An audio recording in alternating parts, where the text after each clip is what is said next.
The mahogany conference table stretched like a judge's bench, and Ryan Calloway stood at one end of it, knowing his life was about to detonate. 32 years old, single father, 6 years of flawless performance reviews. None of it mattered anymore. Damian Wolf's polished shoes clicked against marble as he circled Ryan like a shark that had already tasted blood. The entire executive team watched in silence. Ryan's cardboard box sat on the floor beside him, hastily packed 10 minutes earlier by security. His hands didn't shake, but his son's face kept flashing through his mind. 6 years old, waiting at school pickup, unaware his father's entire world was collapsing. Damian smiled. Not the kind of smile that reaches the eyes. The kind that comes right before the knife goes in. If you want to see how a man rebuilds from absolute destruction, how one abandoned property becomes an empire, and how the woman who was supposed to be his competitor becomes something else entirely, stay with me until the end. Drop a like, comment what city you're watching from, and let's see how far this story travels. The morning started ordinary, which should have been Ryan's first warning. He dropped his son Tommy at Lincoln Elementary at 7:43 a.m., same as every weekday for the past 2 years. Tommy had been excited about some science project involving vinegar and baking soda. Ryan made a mental note to pick up supplies after work. The kid had his mother's curiosity, though Ryan tried not to think about that too much.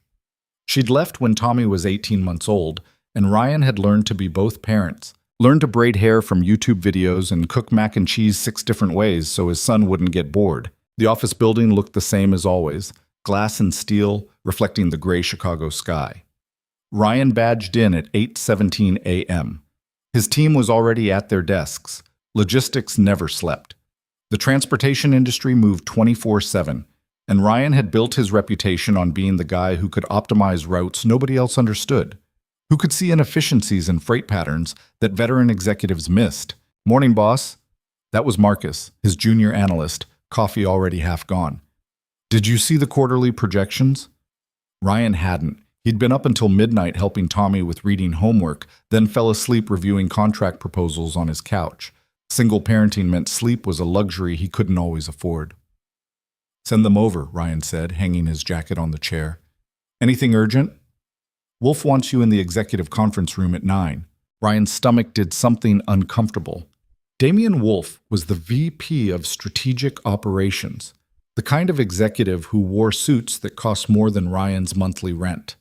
They'd worked together on exactly 3 projects, and each time Wolf had taken credit for Ryan's analysis while making it clear he considered logistics strategists beneath his pay grade. Did he say what for? Marcus shrugged. Just said be there. Sounded important. Ryan spent the next 40 minutes trying to focus on route optimization data, but his mind kept drifting. Important could mean anything. Maybe they were finally moving forward on the northern expansion he'd proposed 8 months ago. Maybe they wanted him to lead the new Chicago-Detroit corridor project. He'd earned it. 6 years of 70-hour weeks, of missing Tommy's soccer games and eating dinner from vending machines. Loyalty meant something, didn't it? At 8:55 a.m., he took the elevator to the 14th floor. The executive level always felt different, quieter. The carpet was thicker. The artwork on the walls actually looked expensive instead of mass-produced. Ryan had only been up here a handful of times, usually to present findings to people who checked their phones while he talked. The conference room door was already open. Ryan walked in and immediately knew something was wrong. Damian Wolf sat at the head of the table, fingers steepled like he was posing for a Fortune 500 cover shoot. Mid-40s, silver starting to thread through perfectly styled dark hair, jaw that looked like it had been designed by committee. Around the table sat 8 other executives, including Jennifer Moss from HR and Thomas Garrett, the company's legal counsel. HR and legal. Never a good combination. Ryan, Damian's voice was smooth, practiced. Please, sit. Ryan remained standing. What's this about? I think sitting would be more comfortable for what we need to discuss. I'm fine standing. Damian's smile didn't waver, but something cold flickered in his eyes. As you wish. He opened a folder in front of him, made a show of reviewing the contents, even though Ryan was certain he had every word memorized. Over the past several weeks, concerning irregularities have come to light regarding your department's operations. Ryan's pulse picked up. What irregularities? Unauthorized access to confidential expansion data, manipulation of route analysis to favor specific contractors, possible kickback arrangements with third-party logistics providers. The words hit like physical blows. Ryan's throat went tight. That's insane. We have documentation. Damien slid a stack of papers across the table. Your digital fingerprints are all over files you had no authorization to access. Email communications that suggest financial arrangements outside company policy. It's quite extensive, actually. Ryan grabbed the papers, scanned them.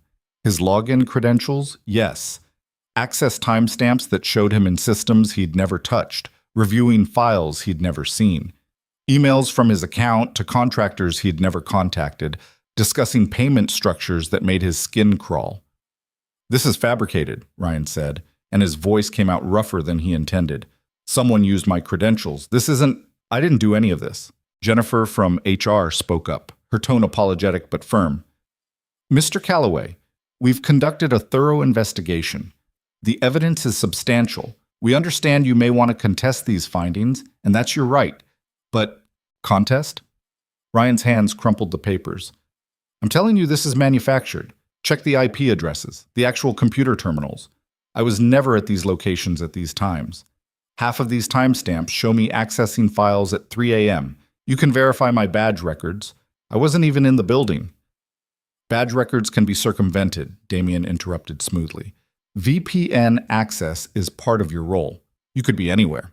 Then check my home internet logs. Check it. Ryan stopped himself, realized how desperate he sounded. Realized that nothing he said would matter because this wasn't about evidence. This was an execution dressed up as procedure. He looked at Damien, really looked at him, and saw the satisfaction hiding behind professional concern. The slight curve of his mouth, the relaxed posture of someone who'd already won. Why? Ryan asked quietly. Damien raised an eyebrow. I'm sorry? Why are you doing this? What did I do to you? This isn't personal, Ryan. It's simply a matter of corporate integrity. When violations this severe come to light, bullshit. The word came out harder than Ryan intended, and Jennifer flinched. 6 years I've worked here. 6 years of perfect reviews, of projects that saved this company millions. I've never stolen anything, never taken a bribe, never done anything but my job. So tell me what this is really about. Damien's mask slipped just for a second. The smile disappeared. You want honesty? Fine. You're a good analyst, Ryan, maybe even excellent at the technical work, but you lack vision. You lack the strategic sophistication necessary for the direction this company is heading. The Northern expansion proposal you submitted, the one you're so proud of, was naive, simplistic. It completely failed to account for the political complexities involved in multi-state infrastructure development. That proposal would have generated $30 million in new revenue over 3 years. It would have embarrassed us in front of the State Transportation Board. Damien leaned forward. I killed it, buried it, because I couldn't afford to have my department associated with that level of amateur analysis. And when I explained that to you, what did you do? You went around me, started talking to board members directly, making me look like the obstacle to innovation. Ryan's jaw clenched. He had talked to board members because his proposal was solid, and Damien had rejected it for political reasons, not strategic ones. So this is revenge. This is house cleaning. Damien picked up a pen, clicked it once. Your employment is terminated effective immediately. Security will escort you out.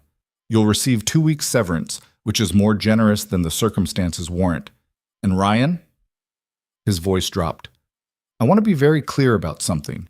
The transportation and logistics industry in this region is smaller than you think. Tight-knit, people talk. By end of business today, every major company in Chicago, Milwaukee, and Detroit will know why you were fired. The documentation will be available. No one is going to touch you, not with this hanging over your career.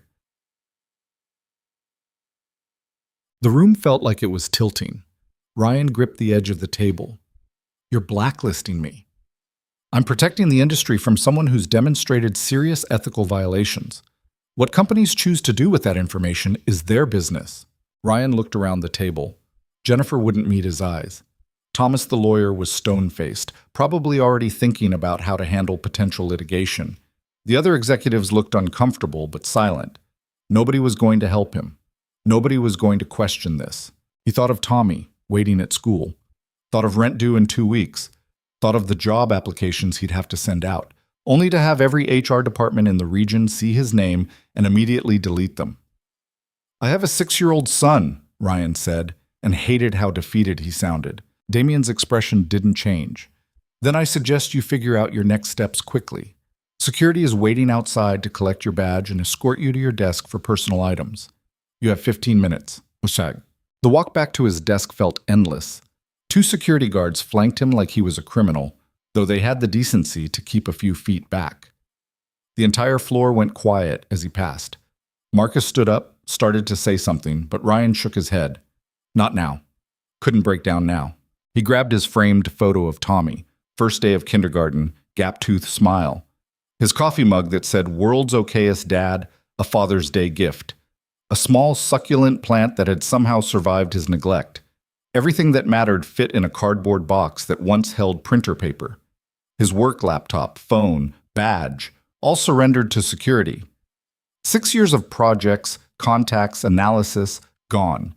They'd probably wipe his access before he reached the parking lot. Marcus caught him at the elevator. "Ryan, what the hell happened?"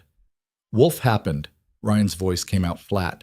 Don't get on his bad side, okay? Keep your head down.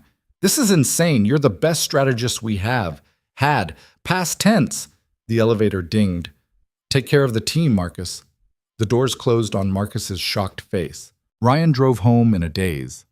The apartment was a 1-bedroom in a neighborhood that was almost decent, which was the best he could afford after child support lawyers and daycare costs. Tommy's toys were scattered across the living room. Legos, action figures, the stuffed elephant he'd slept with since he was 2. Ryan set the cardboard box on the kitchen counter and just stood there, staring at nothing. His phone buzzed, a text from Tommy's school. "Pickup is at 3:15 today. Early dismissal for teacher meetings." 2:47 p.m. He had 28 minutes to figure out how to tell his son their lives had just imploded. Ryan pulled out his laptop, his personal one, old and slow. Opened LinkedIn. Stared at his profile. 6 years at Midwest Transportation Solutions, senior logistics strategist. It looked impressive. Solid. The kind of career trajectory that was supposed to lead somewhere. He started typing a message to an old colleague at a competitor company, someone he'd worked with years ago, got 3 sentences in and stopped. What was he going to say? By the time he sent this, Damien's poison would already be spreading. The industry wasn't just tight-knit, it was incestuous. Everyone knew everyone. VPs played golf together, sat on the same boards, attended the same conferences. Ryan deleted the message. His phone rang. Unknown number. He almost didn't answer, but something made him pick up. "Mr. Calloway? This is David Chen from Great Lakes Logistics. I wanted to reach out because we received some concerning information about your departure from Midwest Transportation." Ryan hung up. 5 minutes.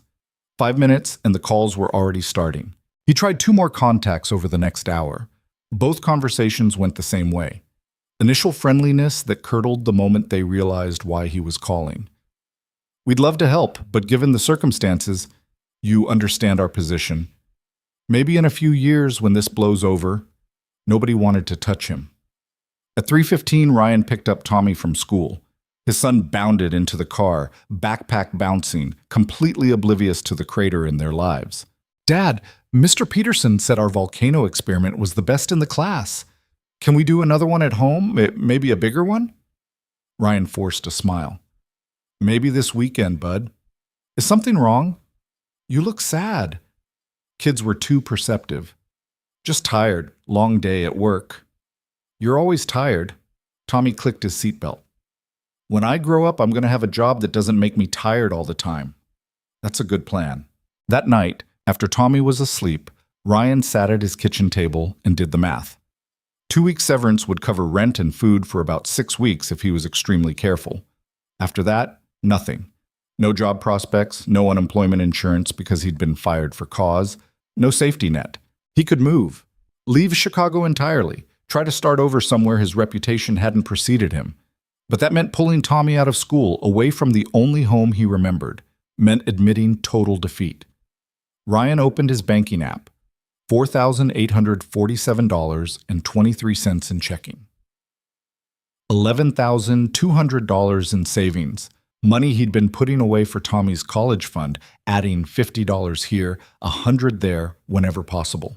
He started scrolling through real estate listings, not sure what he was looking for. Cheap apartments in bad neighborhoods, rooms for rent, anything that might buy him time. That's when he saw it. Industrial property, 47 acres, former rail hub facility.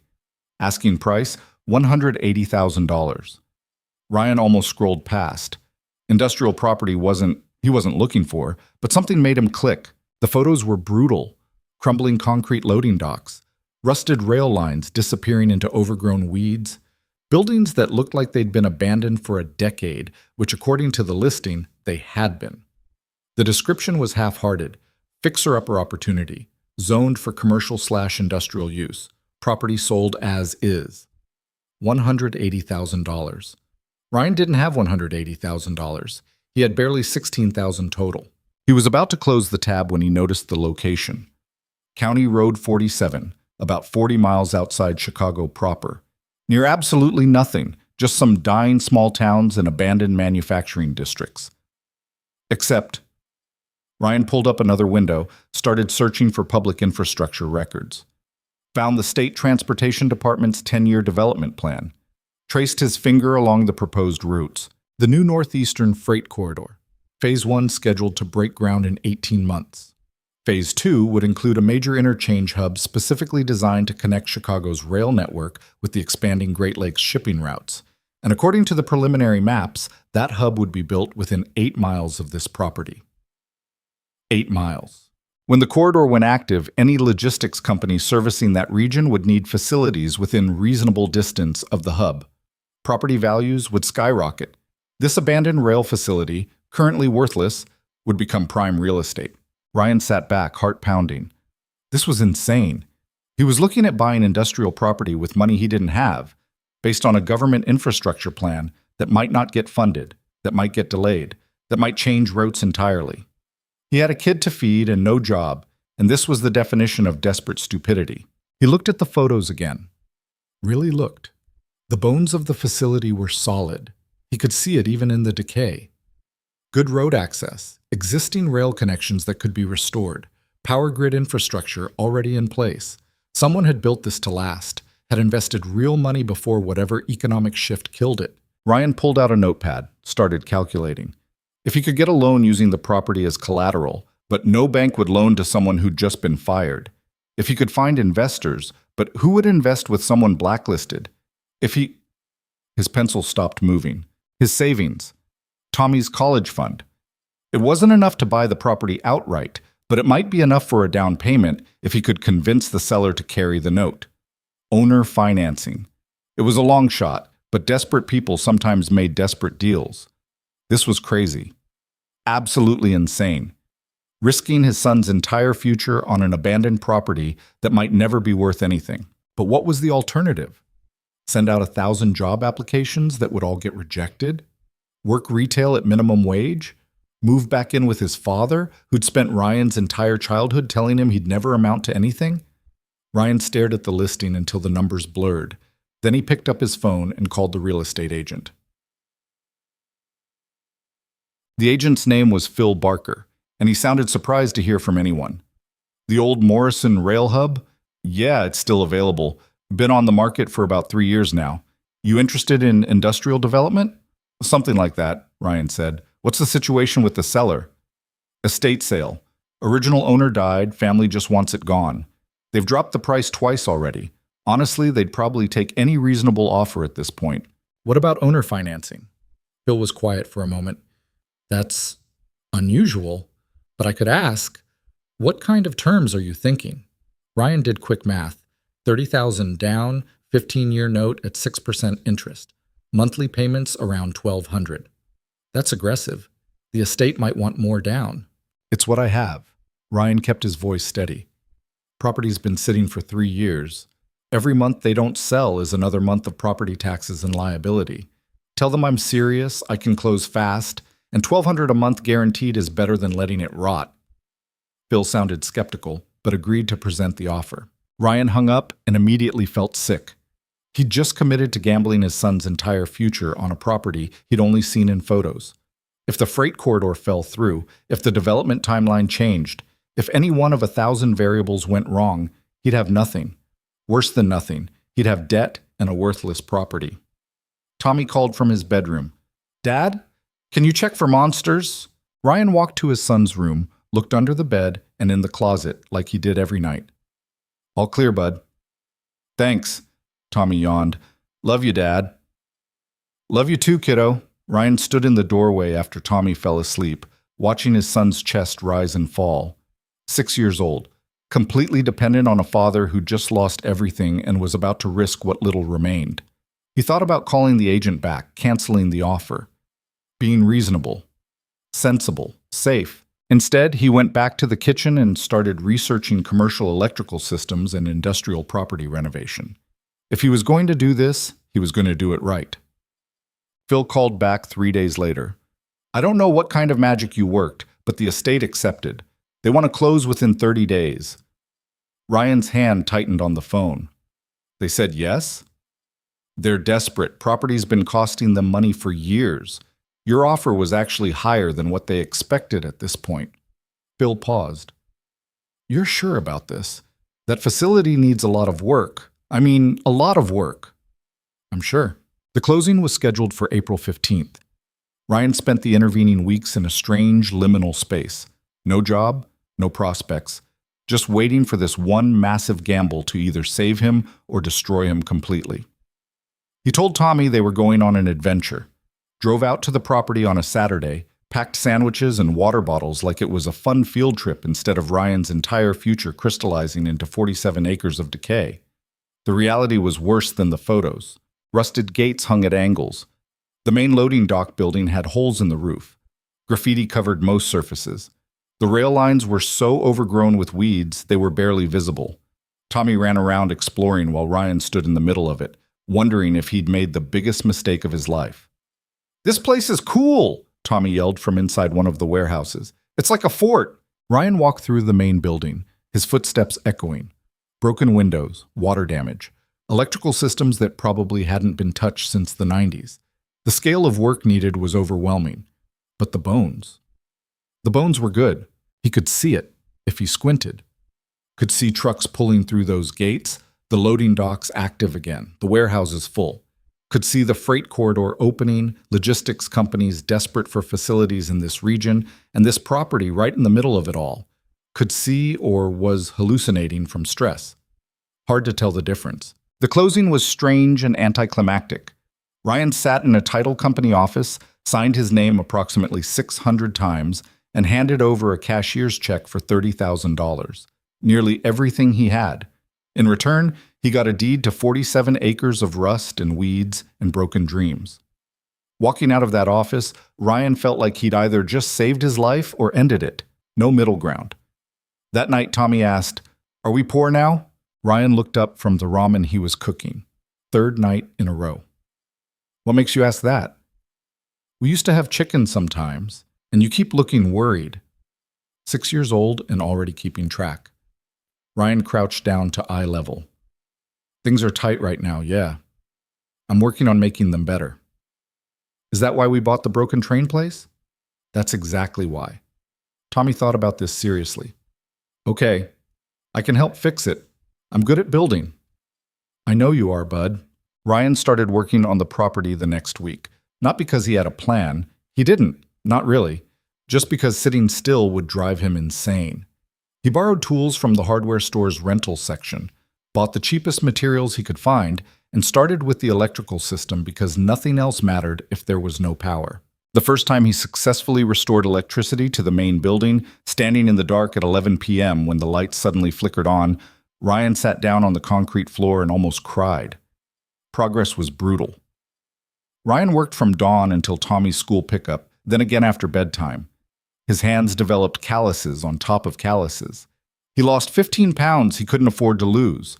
Sleep became something he did in 4-hour chunks between problem-solving sessions. Money hemorrhaged constantly. Wire, breakers, concrete. Every fix revealed 3 more problems. Ryan's bank account drained from $16,000 to $12,000 to $8,000. He started shopping at dollar stores, buying expired food from discount grocers, cutting corners everywhere that wasn't Tommy. 2 months in, the first potential tenant appeared, a small independent trucker who needed cheap warehouse space. Ryan hadn't even finished basic repairs, but the guy was desperate, and Ryan was more desperate. They negotiated $400 a month for one of the smaller buildings. It wasn't much, but it was something. Proof the property could generate income. Ryan used that $400 to fix the roof on the next building. By month 4, he had 3 tenants. Small operations, bootstrap businesses that couldn't afford better. They paid a combined $1,100 monthly, which almost covered the property loan payment. Almost. Ryan started taking on side work, logistics consulting for tiny companies that couldn't afford real strategists. He'd analyze their routes, optimize their shipping schedules, charge whatever they could afford. Sometimes it was $200, sometimes $50. Every bit mattered. Tommy adjusted better than Ryan could have hoped. The kid learned to entertain himself while Dad worked, learned that macaroni and hot dogs counted as dinner, learned not to ask for toys or trips or anything that cost money. It broke Ryan's heart a little more each day. My friend Jake went to the zoo, Tommy mentioned once. He said they have penguins. Ryan was rewiring an electrical panel and couldn't look at his son. That sounds cool. Yeah. Long pause. Maybe we can go sometime when you're not busy. Maybe, bud. They never went. There was never time, never money, just work. The property slowly transformed. Not into anything impressive, Ryan wasn't performing miracles, but into something functional. Buildings that didn't leak, loading docks that could handle weight, electrical systems that didn't blow fuses every 3 days. Month 7 brought a breakthrough. A mid-sized logistics company called asking about warehouse space for overflow inventory. They needed something fast, something cheap, and didn't care that Ryan's facility looked like it had survived a war. The contract was $2,500 monthly. Ryan renegotiated his property loan payment, got the bank to extend the term to 20 years, dropped the monthly from $1,200 to $900. With the new tenant income, he was finally cash flow positive. Barely, but positive. He celebrated by buying Tommy actual chicken for dinner and taking Sunday off for the first time in months. They went to a free concert in the park. Tommy ran around with other kids while Ryan sat on a bench and felt something that might have been hope. Year 1 ended with Ryan exhausted, broke, but alive. The property had 8 tenants and generated $5,700 monthly. After loan payments, insurance, maintenance, and utilities, Ryan cleared about $1,400. Combined with his consulting side work, he and Tommy could eat regularly and keep the lights on. It wasn't success. But it wasn't failure either. It was survival. Year 2 started with Ryan hiring his first employee, a part-time maintenance guy named Jerome, who'd been homeless until Ryan offered him room and board in one of the smaller buildings in exchange for work. Jerome was 53, had a bad back, and knew more about industrial repair than Ryan would learn in a lifetime. "This place has potential," Jerome said, surveying the property. "You got vision, at least." "Vision or desperation," Ryan muttered. "Same thing, usually." They worked side by side, fixing, improving, slowly dragging the property toward respectability. More tenants came. Word spread in the small business community that Ryan's rates were fair, and he didn't ask too many questions about credit scores or business plans. The kind of companies that couldn't get space anywhere else found their way to him. By month 15, the property was 70% occupied. Revenue hit $11,000 monthly. Ryan could afford to pay Jerome a real salary, could shop at normal grocery stores, could occasionally buy Tommy something new instead of secondhand. Tommy turned 7. Ryan threw him a birthday party, just a few school friends, pizza, and a cake from the supermarket bakery. But it was something, normal, almost like other families. "Dad," Tommy said while blowing out candles, "this is the best birthday ever." Ryan looked around at the handful of kids eating cheap pizza in their tiny apartment and thought about the life Tommy could have had if Ryan had just kept his mouth shut, had played politics, had stayed in Damian Wolf's good graces. But he also thought about what he was building. Not for himself. He'd never climb back to what he'd lost. But maybe for Tommy. Maybe this property, this gamble, could become something that provided stability, a future. "Make a wish, bud," Ryan said. Tommy squeezed his eyes shut, wished for something he didn't share, and blew out all 7 candles in one breath. Eek. Month 18 changed everything, though Ryan didn't realize it at first. The State Transportation Department published the final route maps for the Northeastern Freight Corridor. The timeline had been moved up, construction starting in 6 months instead of the original estimate. And the central hub location was confirmed, exactly 7.2 miles from Ryan's property. Ryan found out from a local news article, nearly spit out his coffee. He pulled up the official maps, cross-referenced with his property coordinates, and started laughing. Actually laughing, alone in his office at midnight, because the universe was apparently capable of not kicking him sometimes. Every logistics company servicing the new corridor would need facilities within 10 miles of that hub. His property was the only industrial space of this size in that radius. The next closest option was nearly 20 miles away. He'd been right. The gamble had actually been right. Ryan didn't celebrate. Not yet.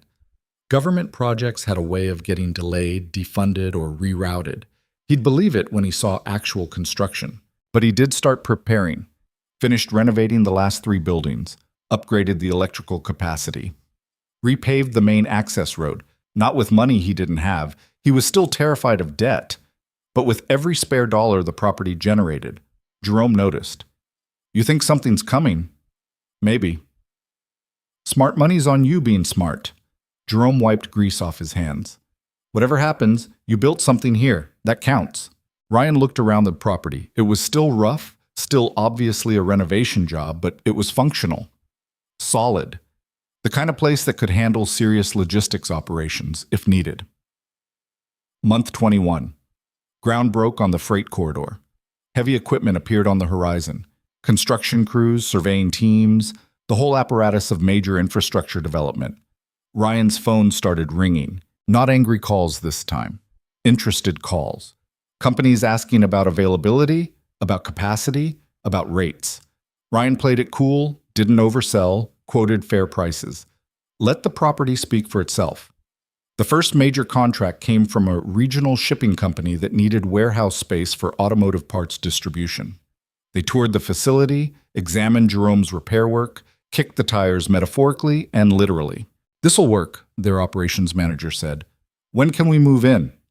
2 weeks. We'll take the main building, 20,000 square feet. What's your rate? Ryan had done the math obsessively. Market rate for industrial space this close to major infrastructure was about $8 per square foot annually. He could charge that, should charge that, but something made him hesitate. $6 per square foot, he said. First-year rate. We renegotiate after that based on market. The operations manager blinked. That's significantly below market. I'm aware, but you're taking a chance on a facility that's still establishing itself. Seems fair? They shook on it. $120,000 annual contract, paid monthly. Ryan's hands were shaking when he signed the paperwork. That was June. By September, the property was completely full. 15 tenants, ranging from small independent truckers to regional distribution centers. Revenue hit $47,000 monthly. After all expenses, Ryan was clearing $28,000 monthly profit. More than he'd ever made in his corporate job. More than he'd ever imagined making. He paid off the property loan early. 15 years condensed into 23 months through a combination of aggressive payments and pure terror of debt. The day he made that final payment, Ryan took Tommy to the zoo, the one with penguins. Finally, Tommy said, running from exhibit to exhibit. I've been waiting forever. Ryan watched his son watch penguins dive and thought about Damien Wolf. Wondered if the man who'd tried to destroy him even remembered his name. Wondered if he knew that the strategist he'd blacklisted was now running one of the fastest-growing logistics facilities in the region. Probably not. People like Damien didn't keep track of the people they crushed. It wasn't personal to them, just business. Ryan's phone buzzed. Marcus, his old colleague from Midwest Transportation.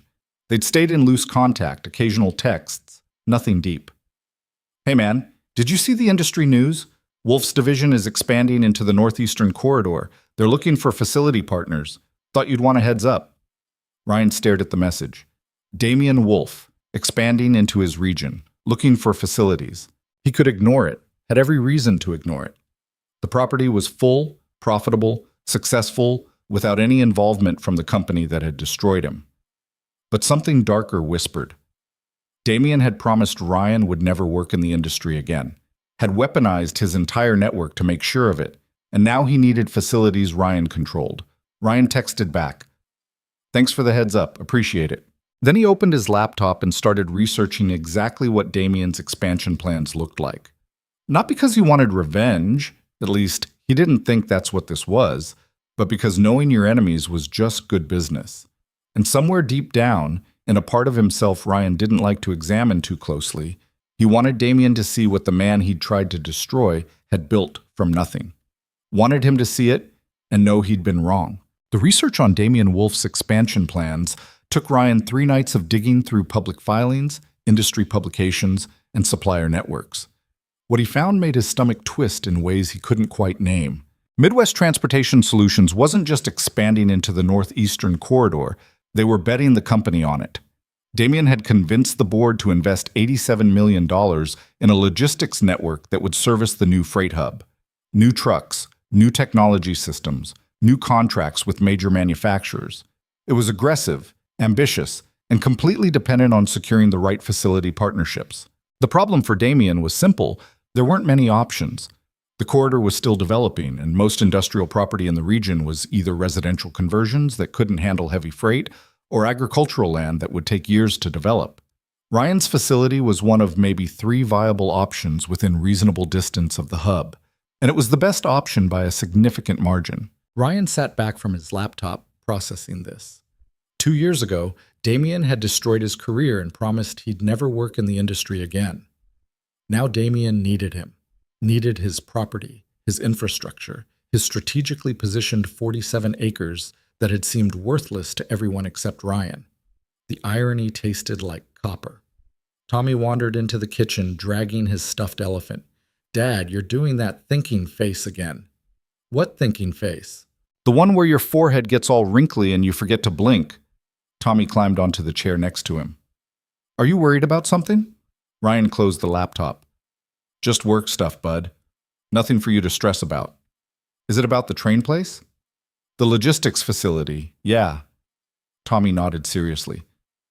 "Jerome says you're really good at the train place. He says you built it from scratch like Minecraft, but in real life." Ryan smiled despite himself. "Jerome talks too much. He also says a bad man tried to break you, but you didn't stay broken." Tommy swung his legs. "What does that mean?" Ryan's throat tightened. He'd never told Tommy about Damien, about the firing, about any of it. Had tried to shield his son from the uglier parts of their story. But kids absorbed more than you realized, picked up fragments from overheard conversations and late-night phone calls. "It means sometimes people try to hurt you," Ryan said carefully. "And you have to decide if you're going to let that stop you or if you're going to keep going anyway." "Did you keep going?" "I tried to." Tommy thought about this. "Good.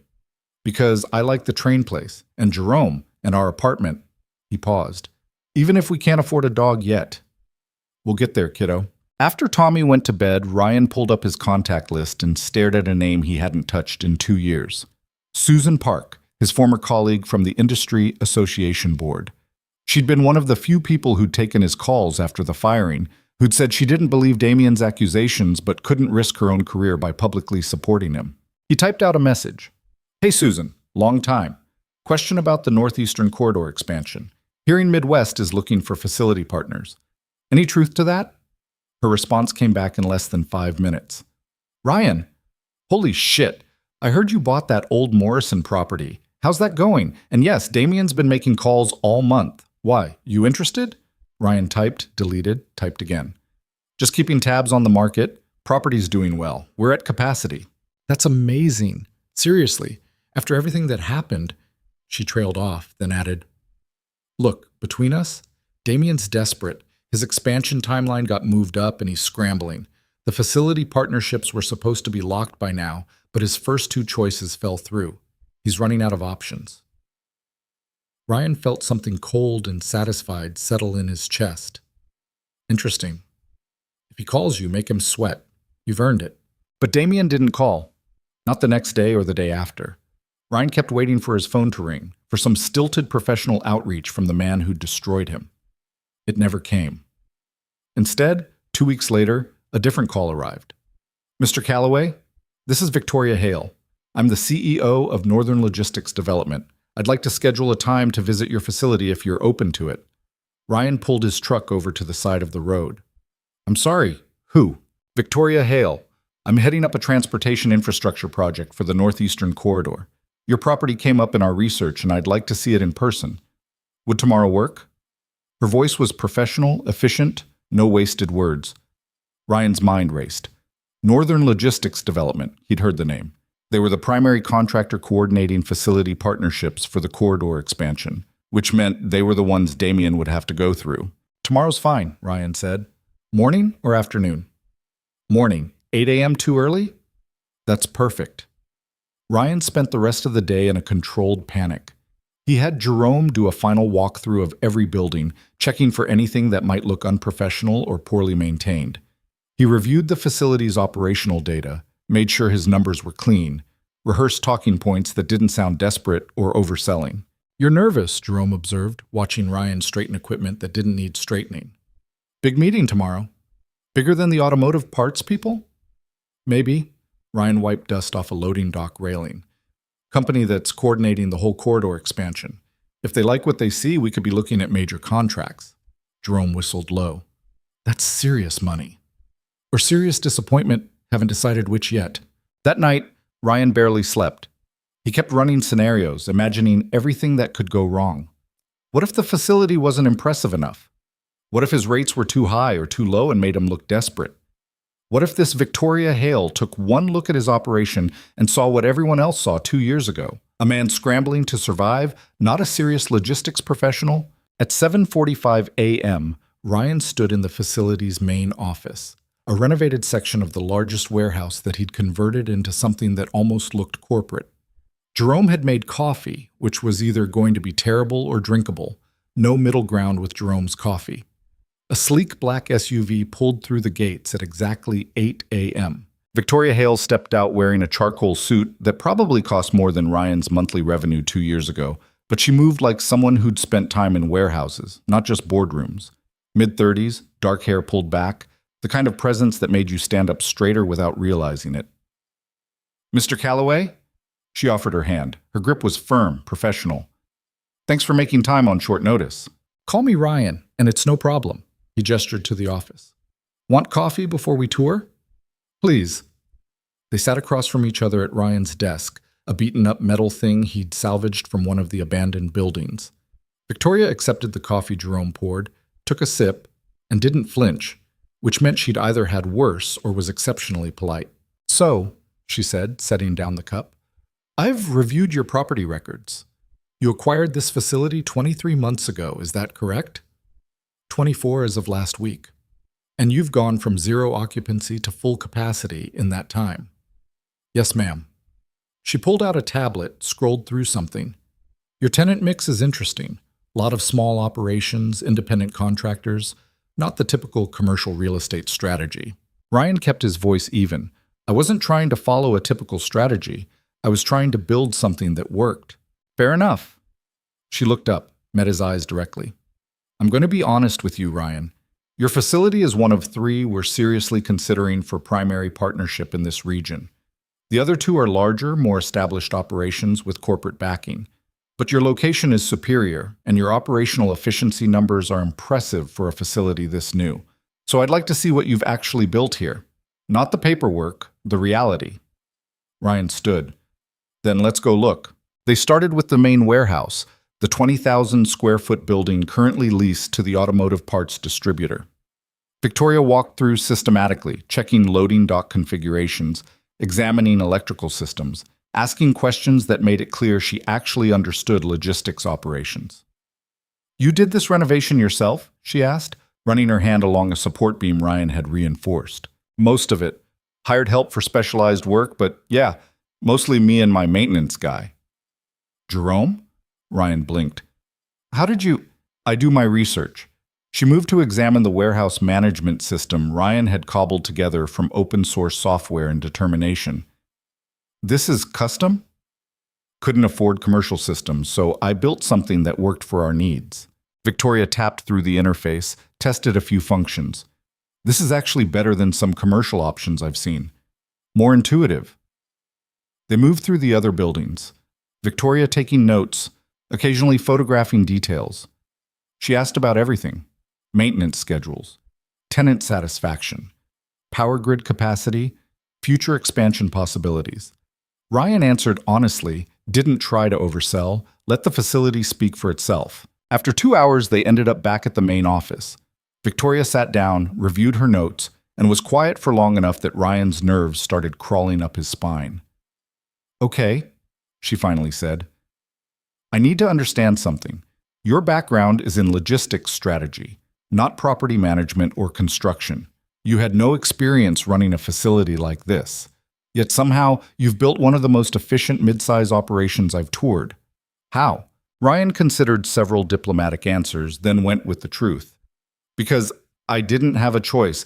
This was my last option after getting blacklisted from the industry, so I couldn't afford to fail." Victoria's expression didn't change. "Blacklisted by whom? Does it matter?" "It might." Ryan leaned back in his chair, studied her face.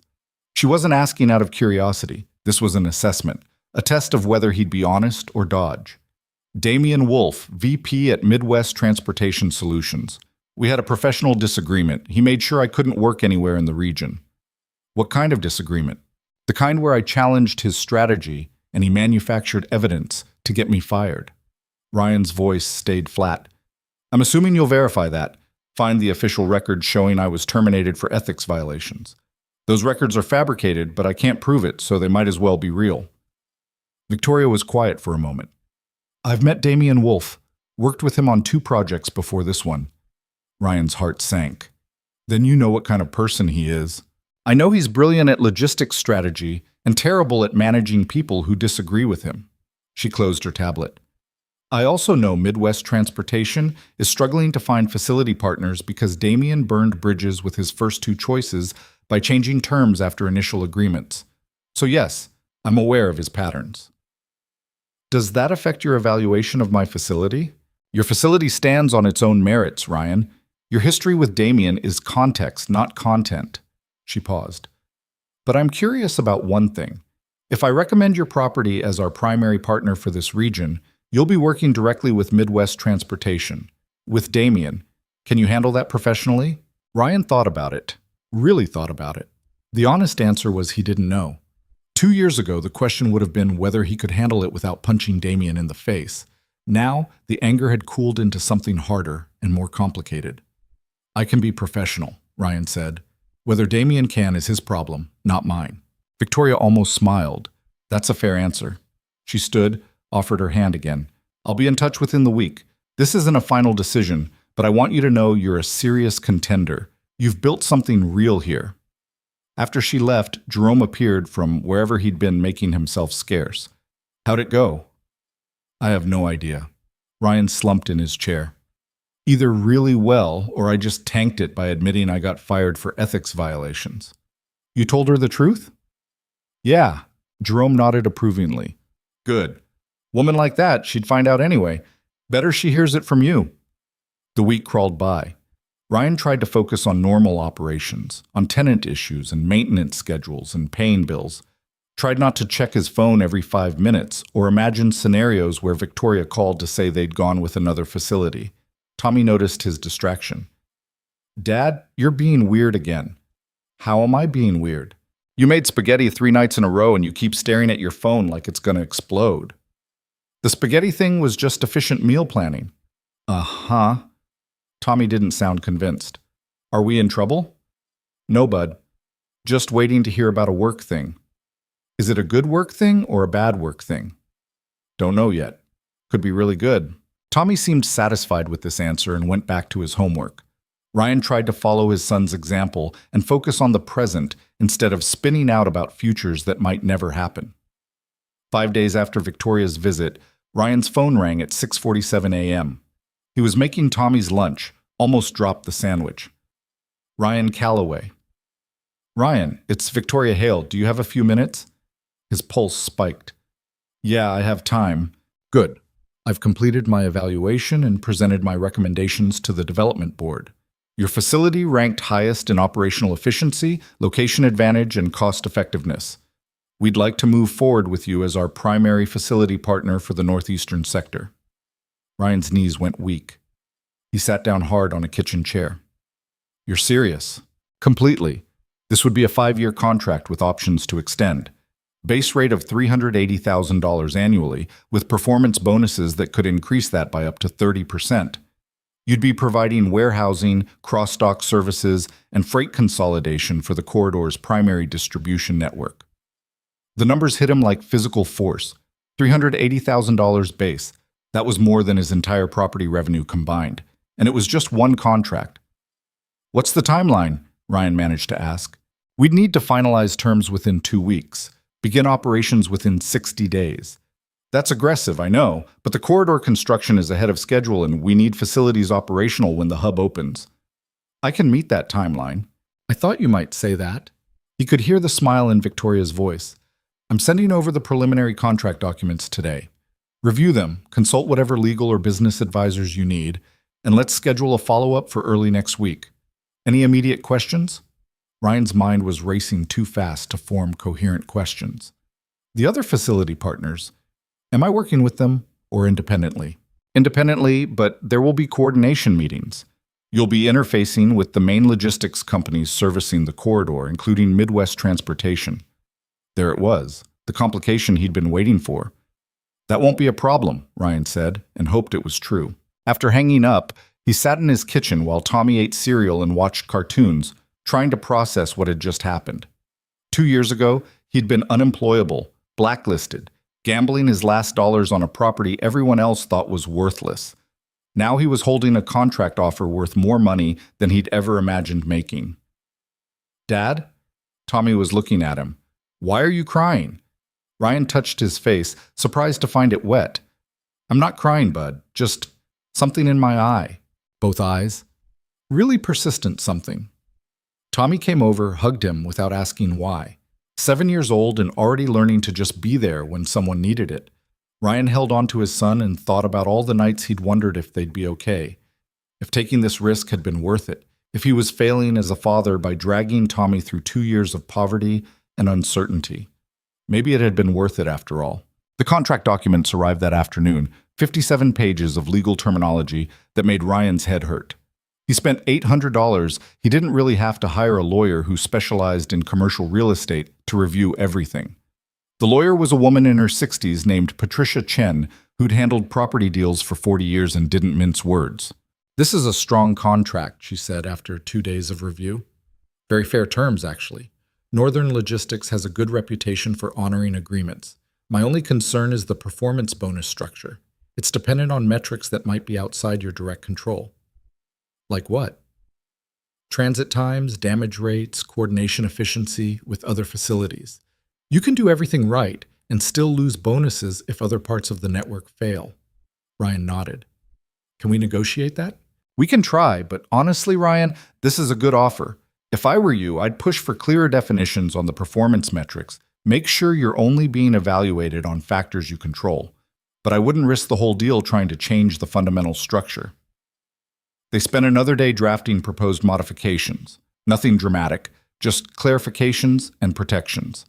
Ryan sent them to Victoria with a note explaining the concerns. Her response came back within 3 hours. These are reasonable requests. I'll run them by our legal team, but I don't anticipate issues. Well done protecting your interests. The final contract was signed on a Tuesday afternoon in a conference room that still smelled like fresh paint. Victoria was there, along with Northern Logistics' legal team, and Ryan with Patricia. They spent 2 hours going through final details, initialing changes, signing their names on approximately 40 different pages. When it was done, Victoria shook his hand. Welcome to the Northeastern Corridor Network, Ryan. I'm looking forward to working with you. Same here. As Ryan was packing up, Victoria added quietly, For what it's worth, I'm glad this worked out. You built something impressive from nothing. That deserves to succeed. Thanks. Ryan hesitated, then asked, When do I meet with the other logistics companies? The ones I'll be coordinating with? First coordination meeting is scheduled for next month. You'll get details next week. Will Damien be there? Victoria's expression was carefully neutral. Midwest Transportation is one of the primary operators, so yes, he'll likely be present. Is that going to be a problem? No. Ryan meant it. Whatever anger he'd carried had burned down to something colder and more focused. I just wanted to be prepared. Driving back to the facility, Ryan called Jerome. We got it. The contract's signed. Jerome whooped loud enough that Ryan had to pull the phone away from his ear. I knew it. When do we start? 60 days. Which means we have a lot of work to do. This contract is going to require expanding our capacity, upgrading systems, probably hiring more people. Already making a list. You just tell me what you need. Ryan hung up and drove the rest of the way in silence, watching the familiar route to the property that had become his entire life. The buildings came into view, still rough around the edges, but solid, functional, real. He'd built this. When everyone said he was finished, when his entire industry turned its back, when the only option seemed to be giving up, he'd built this instead. Tommy was waiting at home with a neighbor who watched him after school. Ryan paid her, thanked her, waited until she left before scooping his son into a hug. We did it, bud. The big contract came through. Tommy squeezed him back. Does this mean we can get a dog?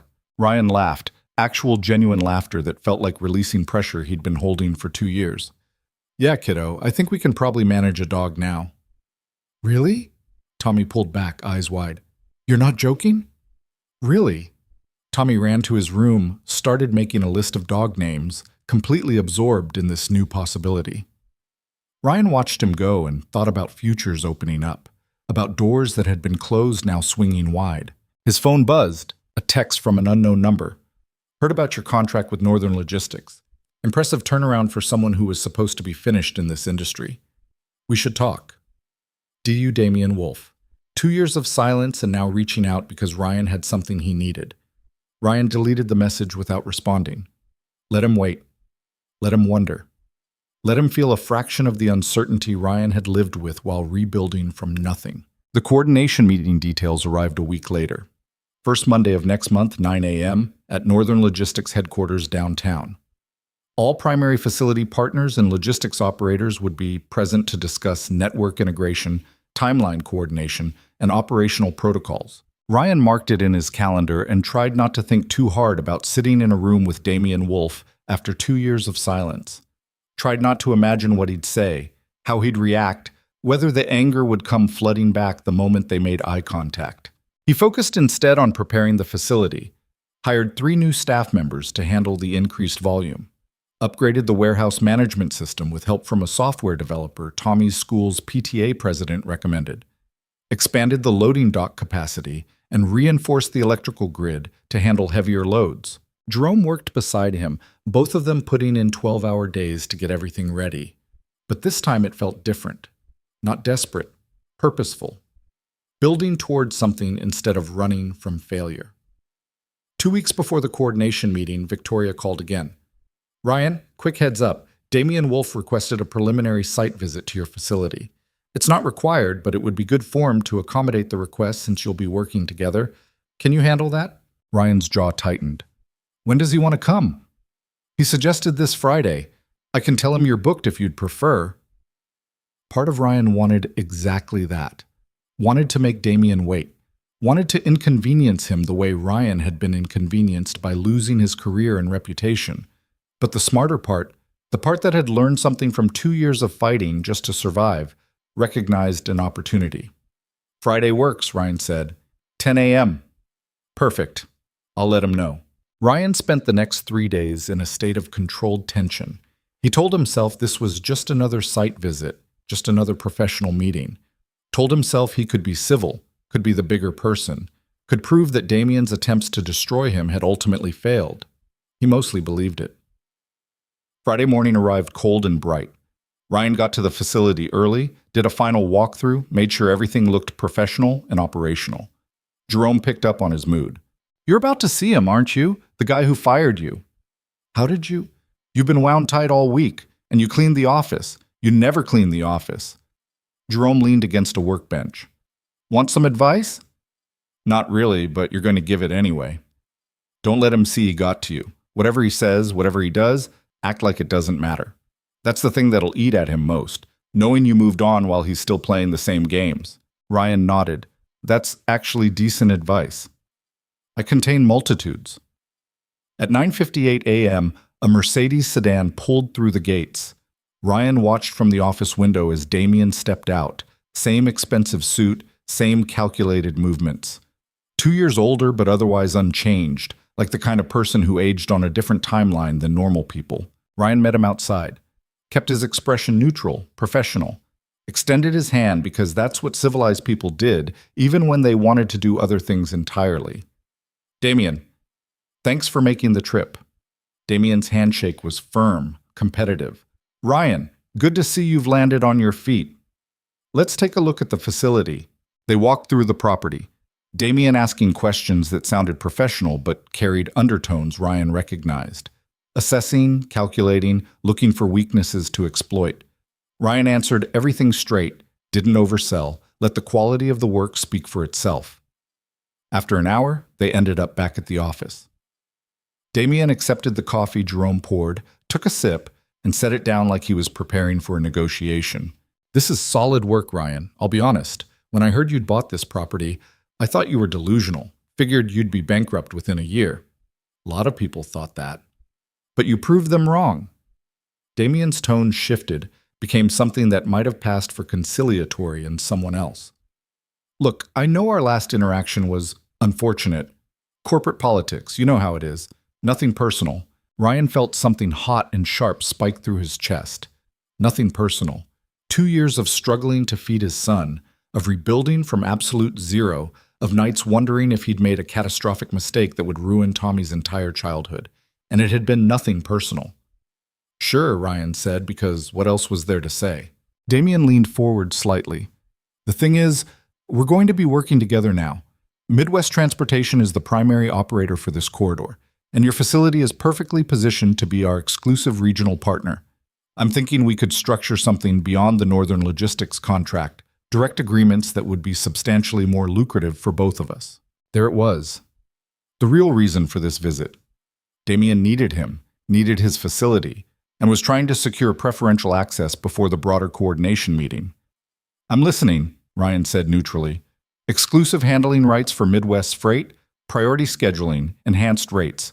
We're talking an additional $500,000 annually on top of your Northern Logistics contract. All you'd need to do is guarantee us first priority on your capacity. It was a good offer, an exceptional offer actually. The kind of money that would transform Ryan's operation from successful to genuinely prosperous. It was also a trap, and Ryan knew it. I'd need to see the terms in writing, Ryan said, and I'd need to verify it doesn't conflict with my existing contracts. Of course. Damien pulled out his phone, typed something. I'll have my people send over a preliminary proposal, but I want to be clear, Ryan. This is a limited time opportunity. Once the coordination meeting happens and other facilities understand the scope of what we're offering, that exclusivity window closes. Pressure, creating artificial urgency. Classic Damien Wolf tactics. Ryan stood. I appreciate you bringing this to me. Send the proposal and I'll review it. Damien stood as well, seemed like he wanted to say something else, then settled on, It's good to see you've moved past what happened. Shows maturity. After he left, Jerome appeared. You okay? Yeah. Ryan sat down, realized his hands were shaking slightly. Yeah, I think I am. What did he want? To lock me into an exclusive contract before anyone else can. Jerome made a disgusted sound. You gonna do it? I'm going to read the proposal, but my guess? It's designed to benefit him more than me, and it'll come with clauses that give him leverage to screw me over later. So what are you going to do? Ryan thought about it. Thought about the man who destroyed his career now needing his cooperation. Thought about revenge and justice and the difference between the two. I'm going to be smart, he said finally, which means not making decisions based on anger or ego. If the proposal is genuinely good for my business, I'll consider it. If it's not, I'll walk away. That's more mature than I'd be. Yeah, well, Ryan pulled up his emails, started reviewing the day's operational reports. I've got a kid to raise and a business to run. Don't have time for petty revenge. But late that night, alone in his apartment after Tommy was asleep, Ryan let himself imagine what it would feel like to say no to Damien's offer. To watch the man who'd promised he'd never work again have to accept that Ryan didn't need him, didn't need his approval or his opportunities. It felt better than it probably should have. Damien's proposal arrived Sunday night at 11:47 p.m., presumably timed so Ryan would see it first thing Monday morning and feel pressured to respond quickly. Ryan opened it at his kitchen table while nursing his third cup of coffee, Tommy asleep in the next room, and read through 23 pages of legal language that boiled down to exactly what he'd suspected. The money was real. $500,000 annually was nothing to dismiss. But buried in Section 7, subsection C, was a clause giving Midwest Transportation the right to adjust capacity allocations based on operational needs with only 72 hours' notice. Translation, Damien could demand Ryan bump other clients to prioritize Midwest freight, essentially controlling Ryan's entire operation while Ryan carried all the risk. Section 12 was worse. A non-compete clause preventing Ryan from entering into similar agreements with any competitor logistics provider for the duration of the contract plus 2 years after termination, which meant if things went south with Damien, and they would eventually, Ryan would be locked out of working with anyone else in the region. It was a good trap. Professional, legal, wrapped in attractive numbers that would make most people overlook the poison underneath. Ryan closed his laptop and sat in the dark kitchen, thinking. Patricia Chen had charged him $800 to review the Northern Logistics contract. He could pay her another few hundred to analyze this proposal, get professional confirmation of what he already knew, or he could save the money and trust his gut. His phone buzzed. A text from Damien. Did you get a chance to review the proposal? Would love to discuss tomorrow if possible. This opportunity won't stay open long. Ryan stared at the message, felt that familiar anger stirring. 2 years ago, Damien had held all the power, had used it to crush Ryan without hesitation. Now the dynamic had shifted just enough that Damien needed something from him, and the man couldn't even pretend to be patient about it. He typed back, Received.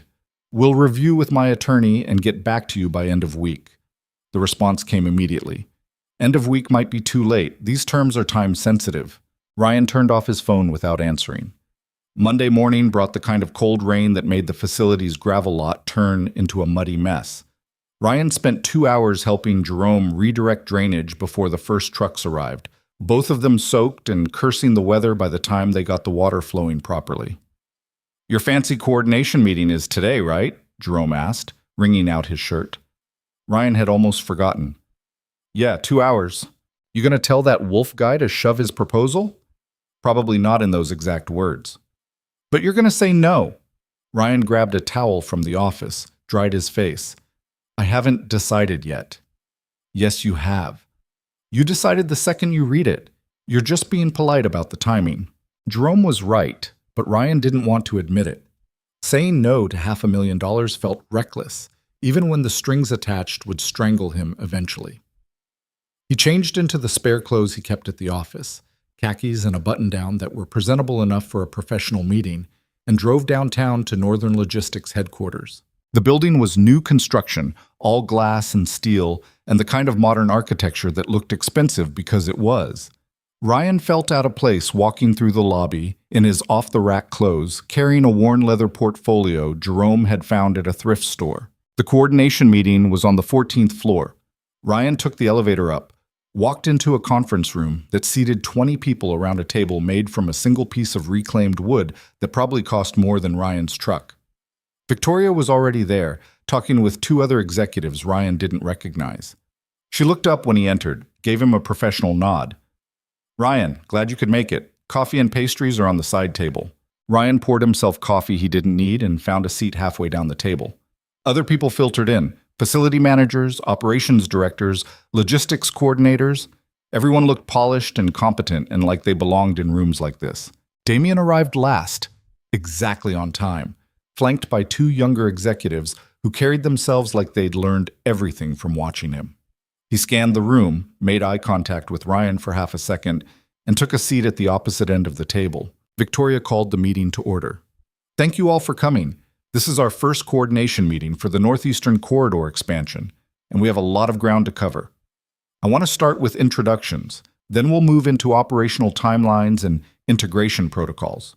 They went around the table, names and titles Ryan immediately forgot, companies representing millions in freight volume, people who'd been in this industry longer than Ryan had been alive. When it came to him, he kept it simple. Ryan Calloway, I run the Morrison facility off County Road 47. One of the other facility managers, a heavy-set guy in his 50s named Ken something, spoke up. Morrison? That old rail hub that's been abandoned for what, 10 years? 12, Ryan said. It's operational now.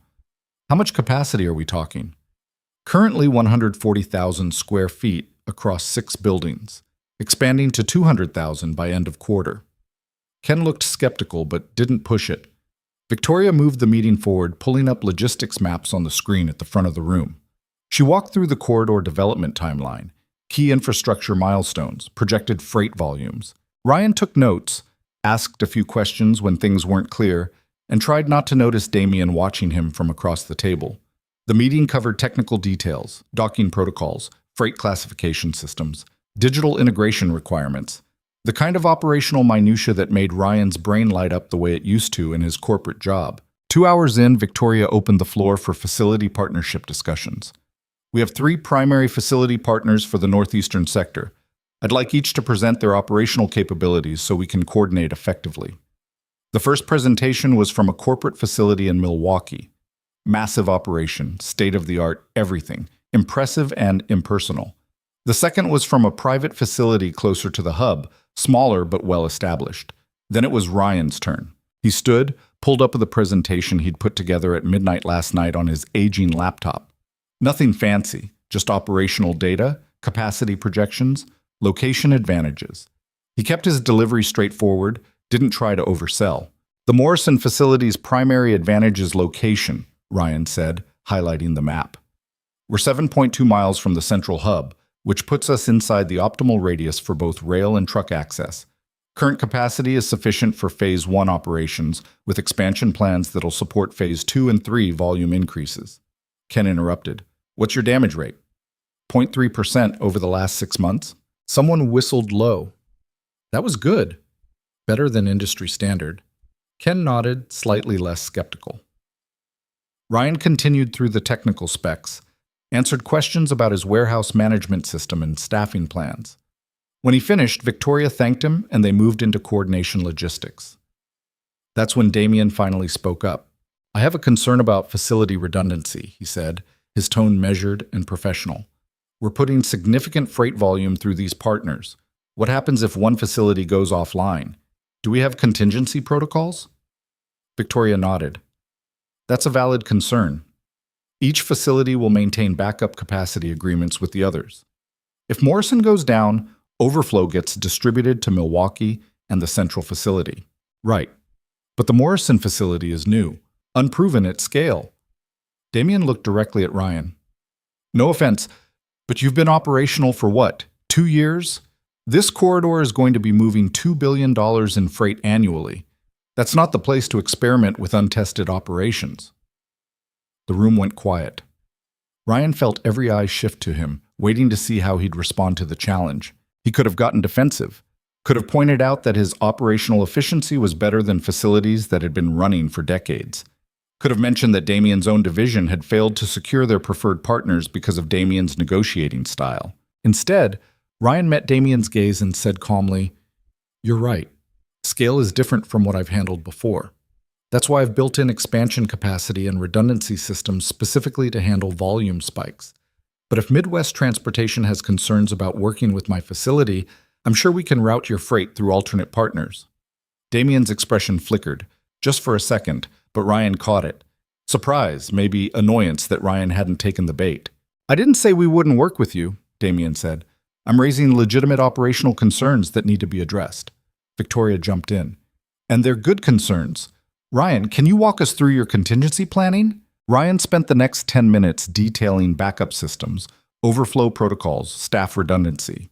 Boring operational details that nonetheless demonstrated he'd thought through the what-ifs. By the time he finished, Ken was nodding along and even Damien looked grudgingly satisfied. The meeting broke for lunch, catered sandwiches and salads that were better than anything Ryan had eaten in months. He grabbed a plate and found a quiet corner, not quite ready to make small talk with people who probably wondered why a guy running a renovated rail hub was at the same table as corporate operations directors. That was well handled. Ryan looked up. Victoria had materialized next to him, holding a salad she clearly had no intention of eating. What was? Damien's little challenge. He was trying to rattle you, and you didn't give him the satisfaction. She took a bite of lettuce, chewed thoughtfully. For the record, I did my research on what happened between you two. Talked to some people who were at Midwest when you got fired. Ryan's stomach tightened. And? And the official story doesn't quite line up with what people actually remember. Several former colleagues mentioned you'd challenged Damien's expansion proposal, that it got heated, that you were terminated a week later. Victoria set down her fork. I'm not saying I know what really happened, but I know enough to understand why you might not want to sign an exclusive deal with him. He sent you his proposal? He mentioned it, said you were reviewing terms. She looked at him directly. Are you? Ryan considered how to answer. I'm being thorough. That's diplomatic. Want my unsolicited opinion? Not really. Victoria smiled slightly. I'm going to give it anyway. Exclusive deals with single operators are risky for facility managers. You're giving up leverage and flexibility for guaranteed volume. It works when you trust your partner completely. Otherwise, it's just a way to get cornered. Speaking from experience, I've seen enough contracts in this industry to recognize the patterns. Damien's good at logistics strategy, but his partnership deals tend to favor him disproportionately. Just something to consider. After lunch, the meeting shifted to scheduling and timeline coordination. Ryan mostly listened, taking notes on when different freight categories would start flowing, what docking configurations would be needed, how the digital systems would integrate. Around 3 p.m., Victoria wrapped things up. I think we've covered the major points. Next coordination meeting will be in 3 weeks. In the meantime, facility managers should be working on the infrastructure upgrades we discussed. Any final questions? Damien raised his hand. I'd like to schedule individual facility visits for Midwest's operations team. We need detailed assessments before we commit our freight volume. Victoria looked around the table.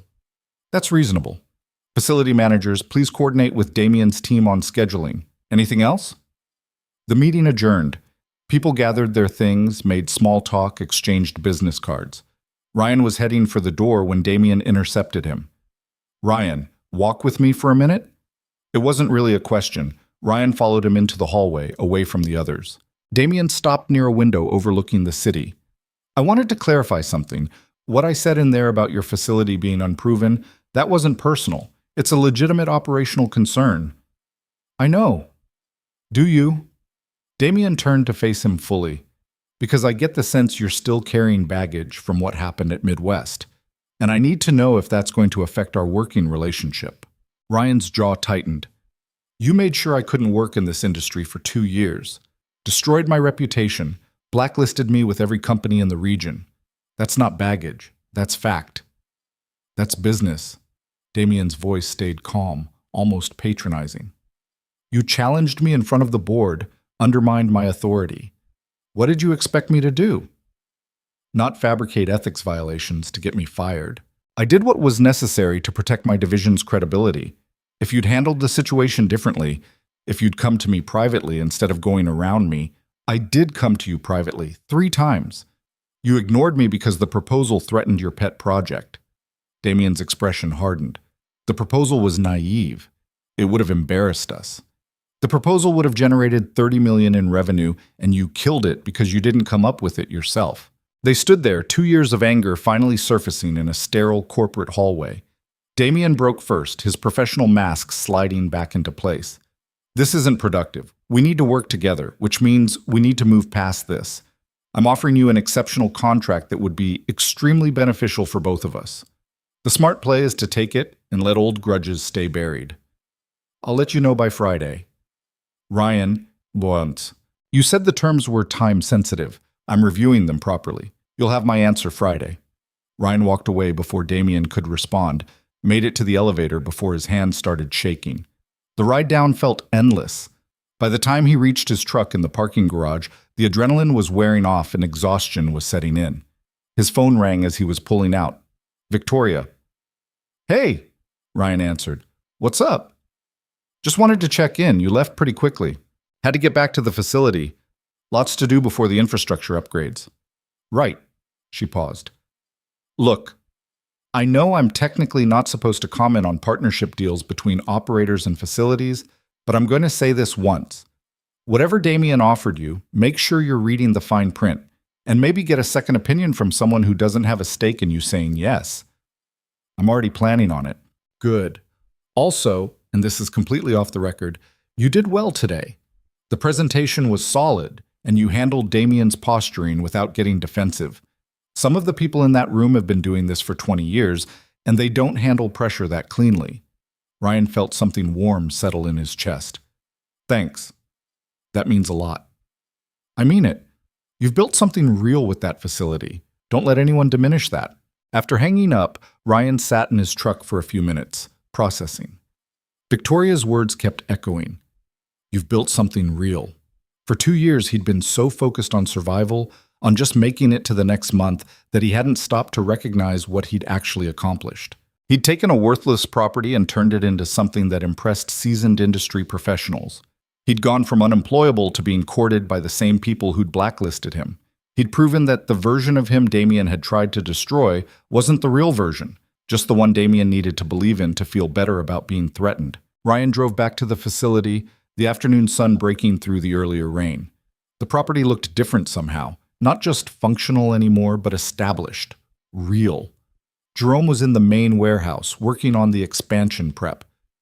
How'd it go? Interesting. Lots of technical coordination stuff. Damien tried to undermine me in front of everyone. How'd that work out for him? About as well as most things he tries. Jerome grinned. You getting more confident. I like it. Over the next 3 days, Ryan focused on the facility. The infrastructure upgrades Victoria had mentioned would require significant work, expanding the electrical capacity, adding specialized docking equipment, implementing new digital tracking systems. He got quotes from contractors, compared prices, tried to figure out how to afford everything on his current cash flow. Wednesday afternoon, Victoria called again. Ryan, I have a proposition for you, completely optional, but I wanted to float it before you heard through other channels. I'm listening. Northern Logistics is launching a facility development assistance program. Basically, we provide upfront capital for infrastructure improvements to partner facilities, which gets repaid through adjusted contract terms over the life of the agreement. No interest, just cost recovery.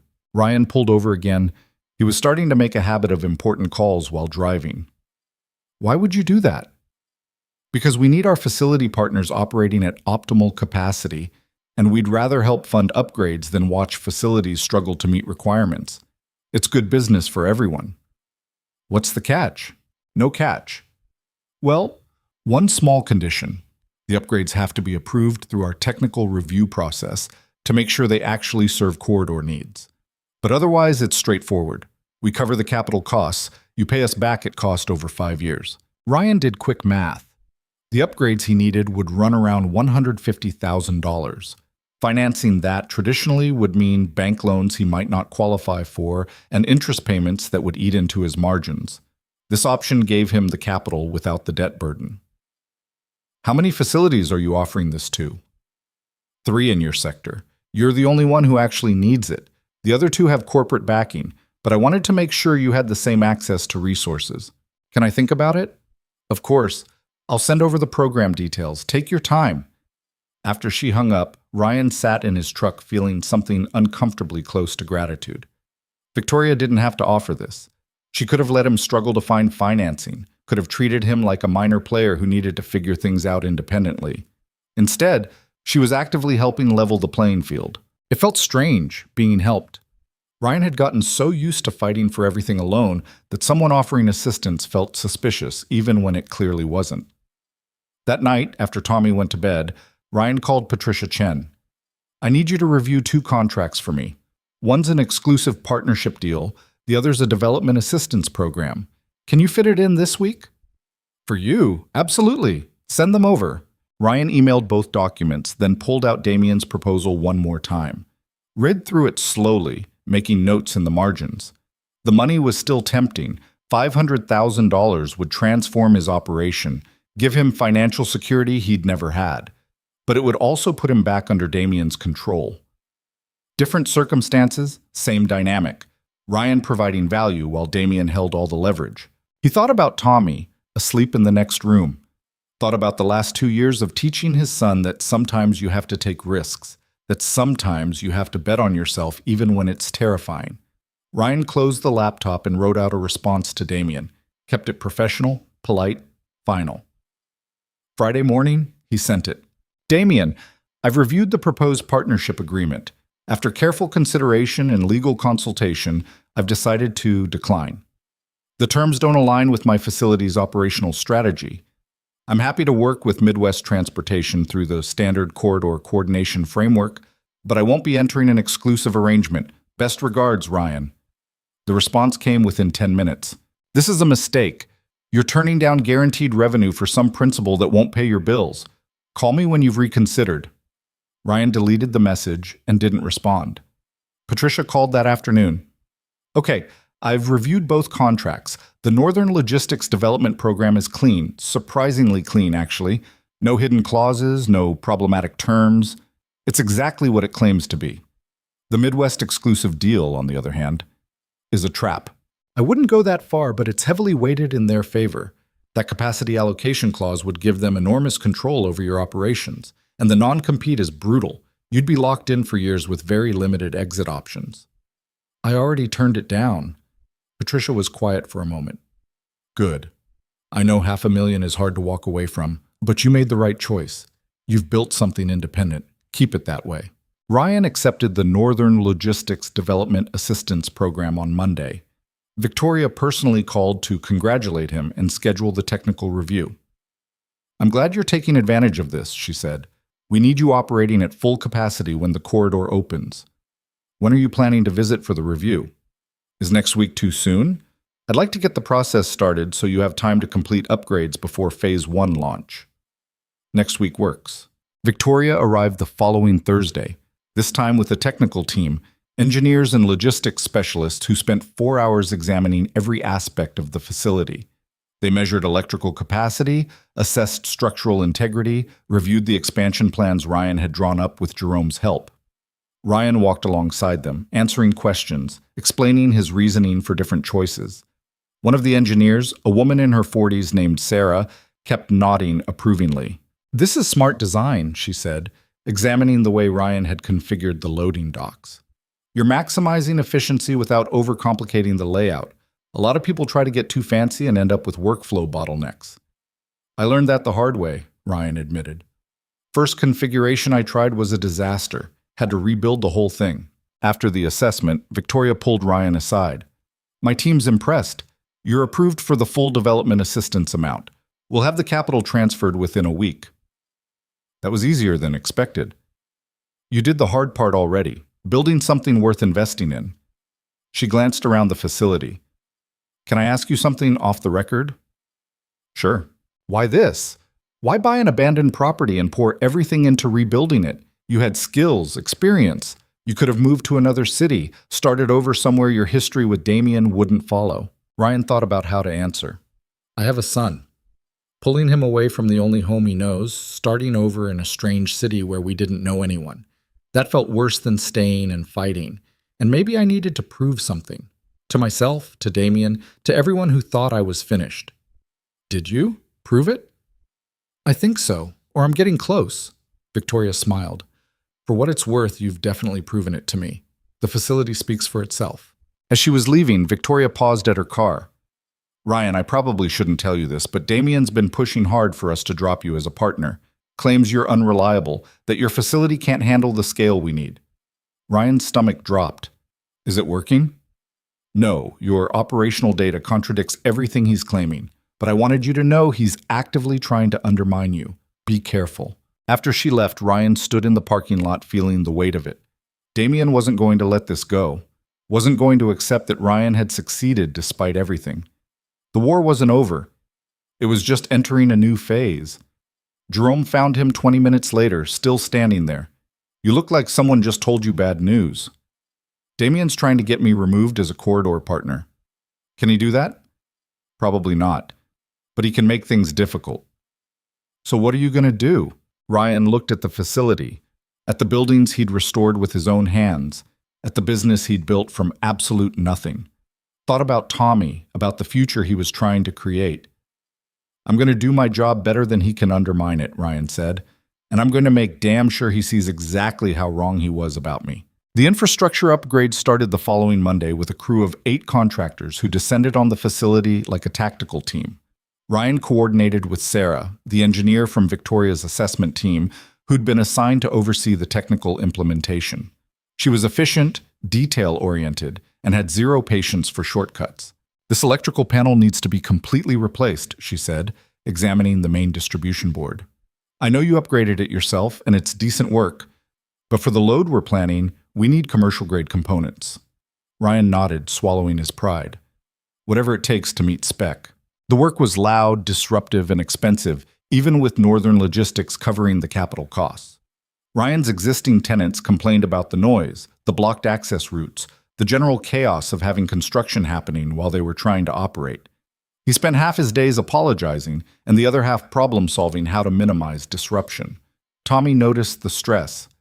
"Dad, you're drinking a lot of coffee again." "Big project at work, bud." "Is it a good big or a bad big?" Ryan looked at his son, 7 years old, and already learning to read emotional states. "Good big, just complicated." "Complicated good is still good," Tommy said with the certainty of someone who hadn't yet learned how wrong that could be. 2 weeks into the upgrades, Ryan got a call from Ken, the facility manager from Milwaukee, who'd been skeptical at the coordination meeting. "Callaway?" "Ken Patterson. We met at the Northern Logistics meeting." "I remember. What can I do for you?" "I'm calling as a courtesy. Damian Wolf's been reaching out to some of us, asking questions about your facility. Operational capacity, reliability concerns, whether we've heard anything problematic."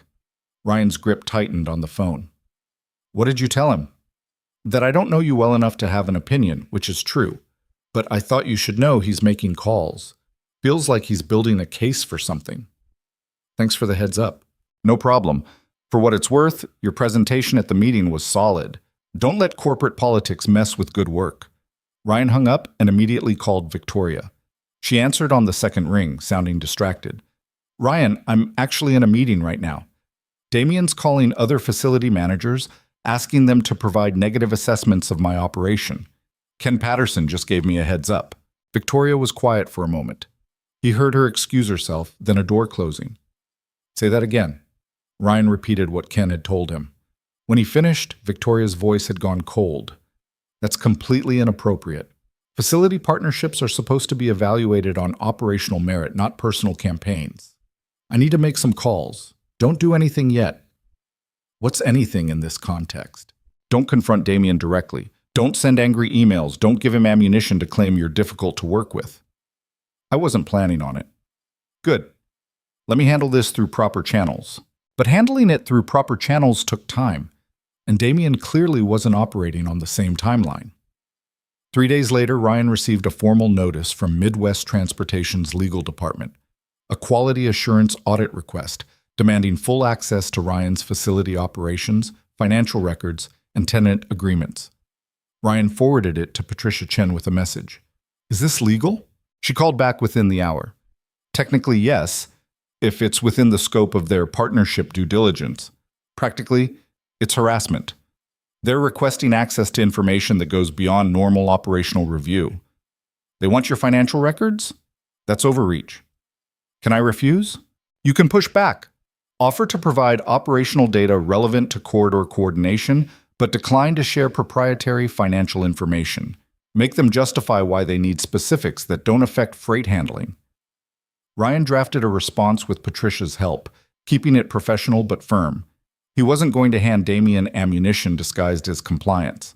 The response from Midwest's legal team came back fast and aggressive. Failure to comply with the audit request would be considered a material breach of partnership protocols and could result in Ryan's facility being removed from the corridor network. "They're bluffing," Patricia said when Ryan forwarded her the threat. "They can't remove you unilaterally. Northern Logistics controls facility partnerships, not individual operators." "So I ignore it?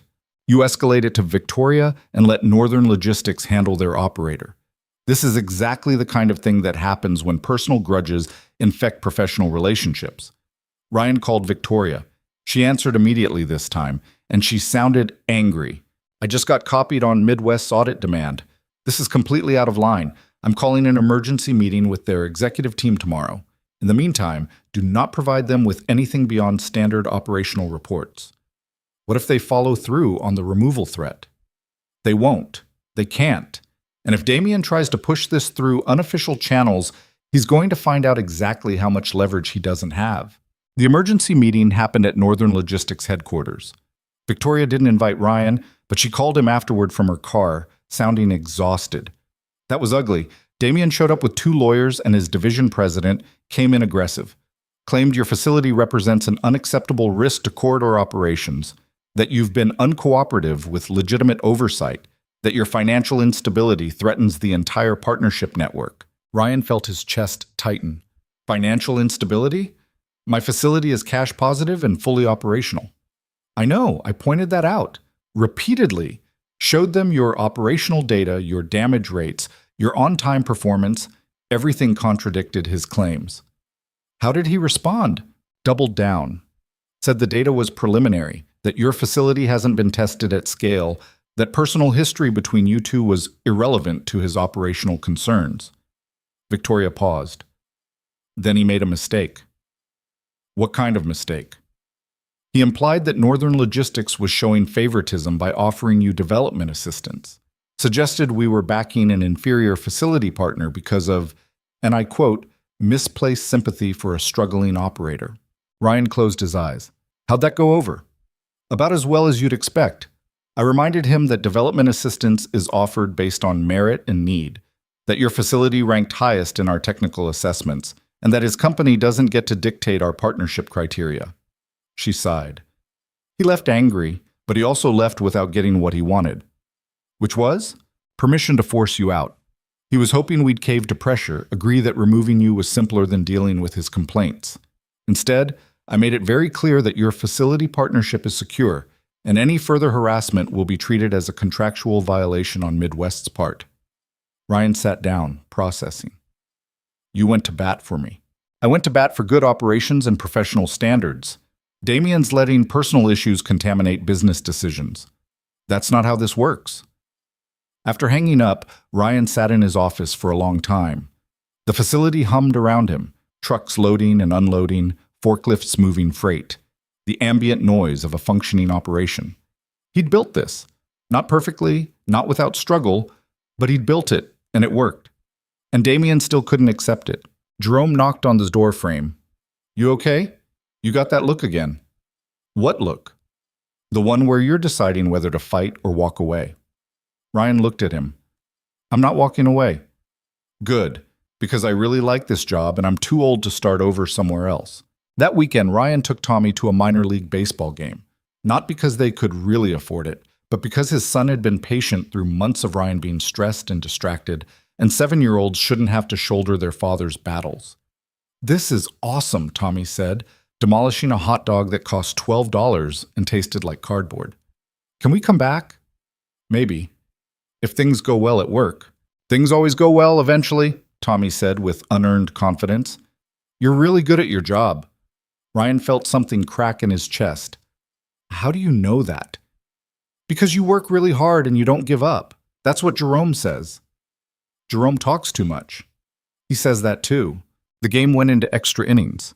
Tommy fell asleep in the 7th, head on Ryan's shoulder, while Ryan watched bad baseball and thought about the war he was fighting. Damien had resources, connections, institutional power.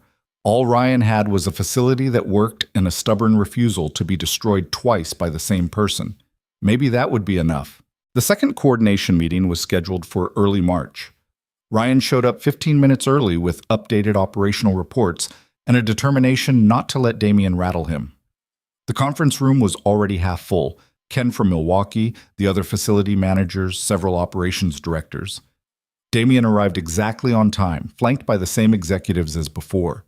He didn't look at Ryan, which somehow felt more aggressive than direct confrontation. Victoria called the meeting to order. Thank you all for coming. Today we're reviewing Phase 1 readiness across all facility partners. We'll go through each operation systematically, address any concerns, and finalize coordination protocols before the corridor opens next month. She started with the Milwaukee facility. Ken presented strong numbers, solid infrastructure, corporate backing that made everything look easy. The central facility went next, equally impressive. Then it was Ryan's turn. He pulled up his presentation, infrastructure upgrades 90% complete, new digital tracking systems integrated, Capacity expanded to 200,000 square feet. Staffing increased to handle volume projections. He walked through the technical details, answered questions about timeline and coordination. "What's your current damage rate?" one of the operations directors asked. 0.27% over the last 90 days. Someone whistled. That was better than Ken's numbers, better than most facilities Ryan had researched. Ken himself looked impressed, despite trying to hide it. Damien waited until Ryan finished before speaking. "These numbers look good on paper, but I have concerns about operational reality. Your facility hasn't been tested at anything close to corridor volume. You're projecting capacity that you've never actually demonstrated." Victoria cut in. "The same could be said for any facility before a major expansion. That's why we have phased rollouts and contingency protocols." "Right, but the other facilities have track records, corporate infrastructure, financial backing that ensures they can handle unexpected costs." Damien looked directly at Ryan for the first time. "What happens if you hit a major mechanical failure? If your electrical system can't handle peak load? If you run into cash flow problems? You're operating on thin margins with no safety net." Ryan kept his voice level. "My facility is debt-free, cash positive, and has reserve capital specifically for operational emergencies. The infrastructure upgrades were engineered to handle 15% above projected peak load, and I maintain backup agreements with both partner facilities for overflow support." Backup agreements you've never actually tested under real conditions. Neither have you. Nobody has. That's the nature of new infrastructure. Damien's jaw tightened. "I'm raising legitimate concerns about operational readiness." "You're raising hypothetical problems that apply equally to every facility in this room," Victoria interrupted. Her voice stayed professional, but there was steel underneath. "Ryan's operational data supports his readiness claims. Unless you have specific evidence of deficiencies, we need to move forward. I have evidence of financial instability. His facility was purchased with minimal capital, renovated on a shoestring budget. That's not the foundation for reliable large-scale operations." Ryan felt the anger rising but pushed it down. "My facility's financial position is documented in the partnership disclosures. Northern Logistics reviewed and approved my capitalization. If you have issues with their assessment criteria, that's between you and them." Ken spoke up unexpectedly. "For what it's worth, I toured Callaway's facility last week. The operation is solid. Better than some corporate facilities I've seen that had 10 times the budget." Damien shot him a look. "You toured his facility?" "After your calls asking about reliability, I figured I should see for myself instead of taking anyone's word. The work is impressive." Ryan hadn't known Ken had visited. Jerome must have handled the tour without mentioning it. He made a mental note to thank both of them later. Victoria moved the meeting forward, cutting off Damien's attempt to respond. They covered coordination protocols, timing schedules, emergency procedures. Every time Damien tried to circle back to questioning Ryan's readiness, Victoria redirected to operational specifics that Ryan could answer with data. By the time the meeting ended, Damien looked frustrated and everyone else looked ready to be done with the tension. Ryan packed his materials quickly, wanting to escape before another confrontation. Victoria caught him in the hallway. "That was rough. You handled it well." "Didn't feel like it." "Trust me, you did. Damien's used to intimidating people into backing down. You didn't give him that satisfaction." She glanced back toward the conference room. "I need to tell you something. This stays between us for now." Ryan's stomach nodded. "Okay. Northern Logistics is conducting a formal review of Midwest Transportation's conduct. The harassment, the inappropriate audit demands, the attempts to undermine a verified facility partner, it's all documented. If the review finds contractual violations, we have grounds to terminate their operator agreement." Ryan's eyes widened. "You'd kick Damien's company out of the corridor?" "Not the company, just their participation in this specific network. They could still operate in the region, but not as a primary corridor partner. It would be a significant blow to their expansion plans." "Would that even work?" "They're a major player.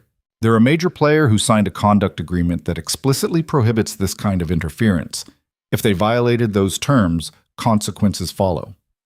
Victoria met his eyes. "I'm telling you this so you understand. You're not fighting this alone. The system is supposed to protect against exactly this kind of abuse." After she left, Ryan sat in his truck and tried to process what she'd said.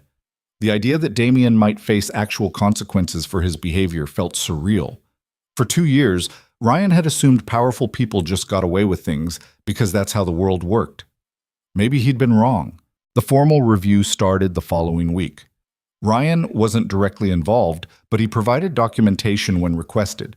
Records of Damien's communications, the threatening audit demand, timestamps showing the pattern of interference. Patricia helped him organize everything, making sure it was clear and irrefutable. "This is a strong case," she said, reviewing the compiled evidence.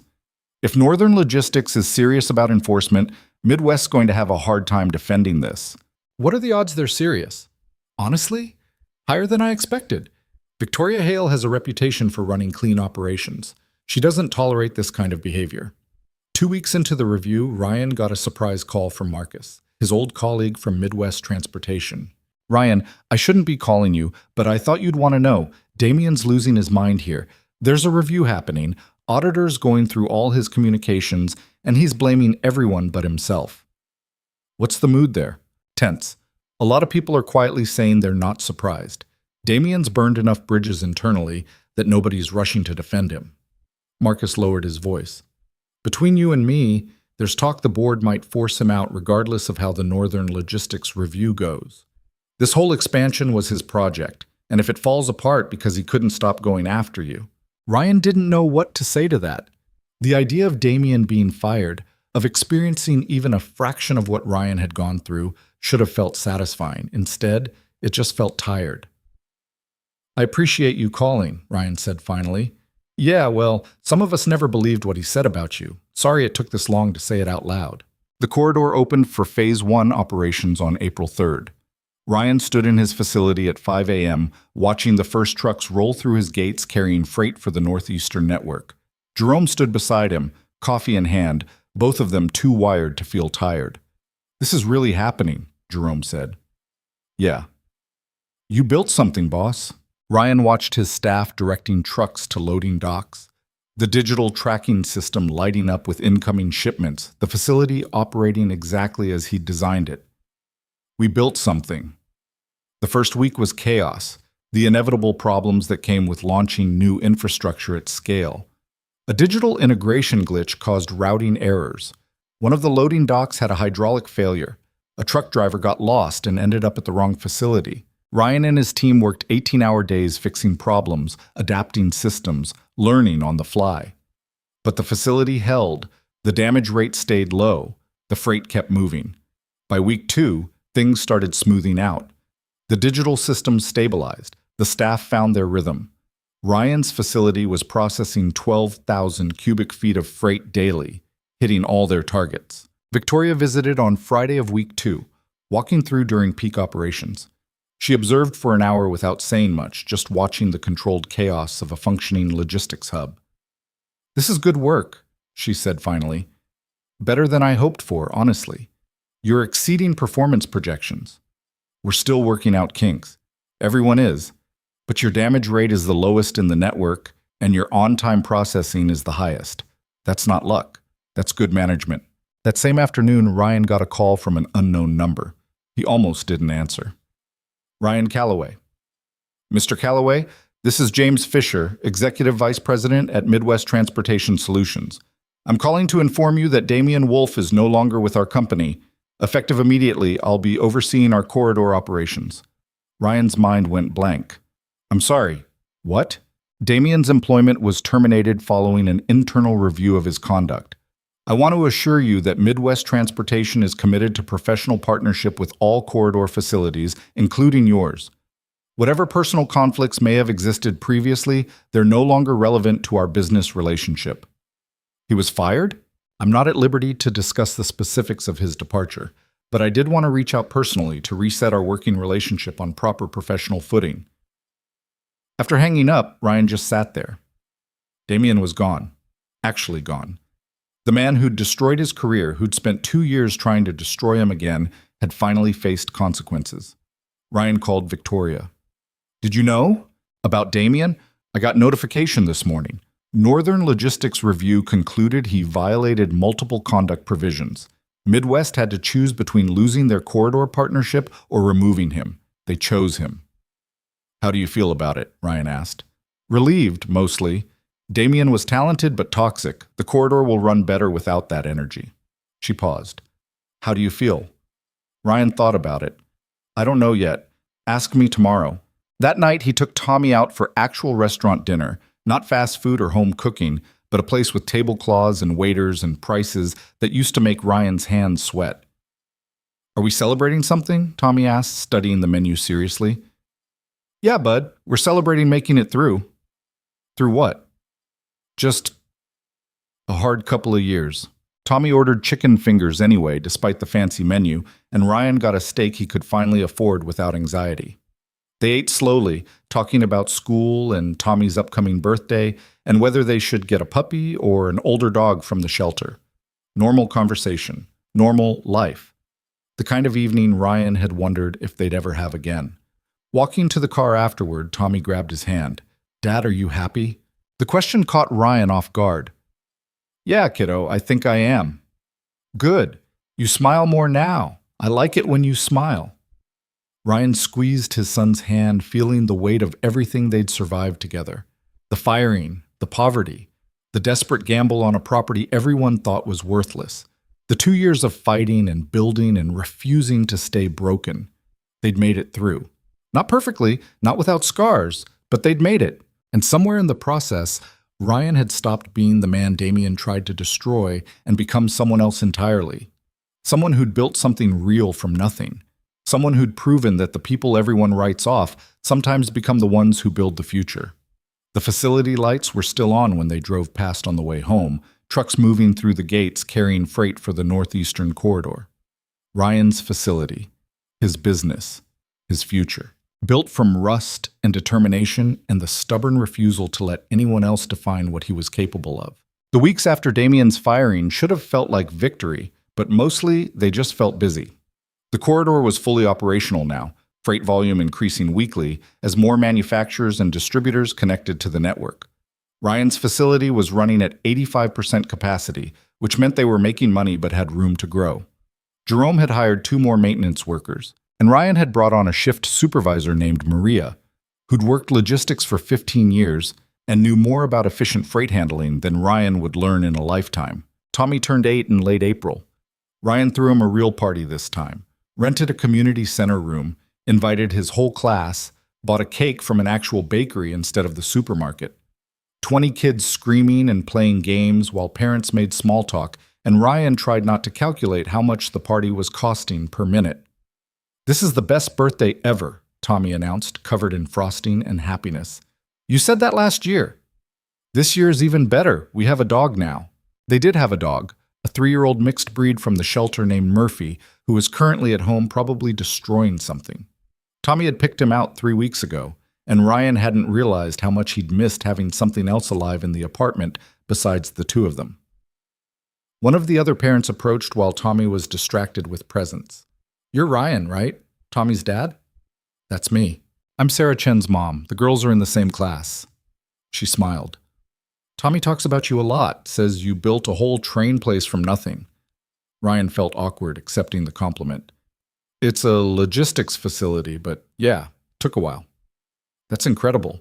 My husband and I run a small business, and just keeping it afloat is exhausting. I can't imagine building something from scratch. It was either that or give up entirely. Turns out desperation is decent motivation. She laughed, and Ryan realized he'd made a joke about the worst period of his life without the bitterness that used to come automatically. Maybe he was healing, or maybe enough time had passed that the edges had worn smooth. The following Monday, Victoria called with a proposal Ryan hadn't expected. I'm resigning from Northern Logistics, she said, no preamble. Effective end of quarter. Ryan nearly dropped his coffee. What? Why? Lots of reasons. Burnout, mostly. I've been doing this for 8 years and I'm tired. But I'm calling because I want to talk to you about something before I make it official. I'm listening. I've been watching how you run your operation, the way you problem solve, how you've built systems that actually work, instead of just looking good on paper. You're good at this, Ryan. Better than you probably realize. She paused. I'm thinking about starting a consulting firm. Small operations, helping mid-sized facilities optimize their logistics networks.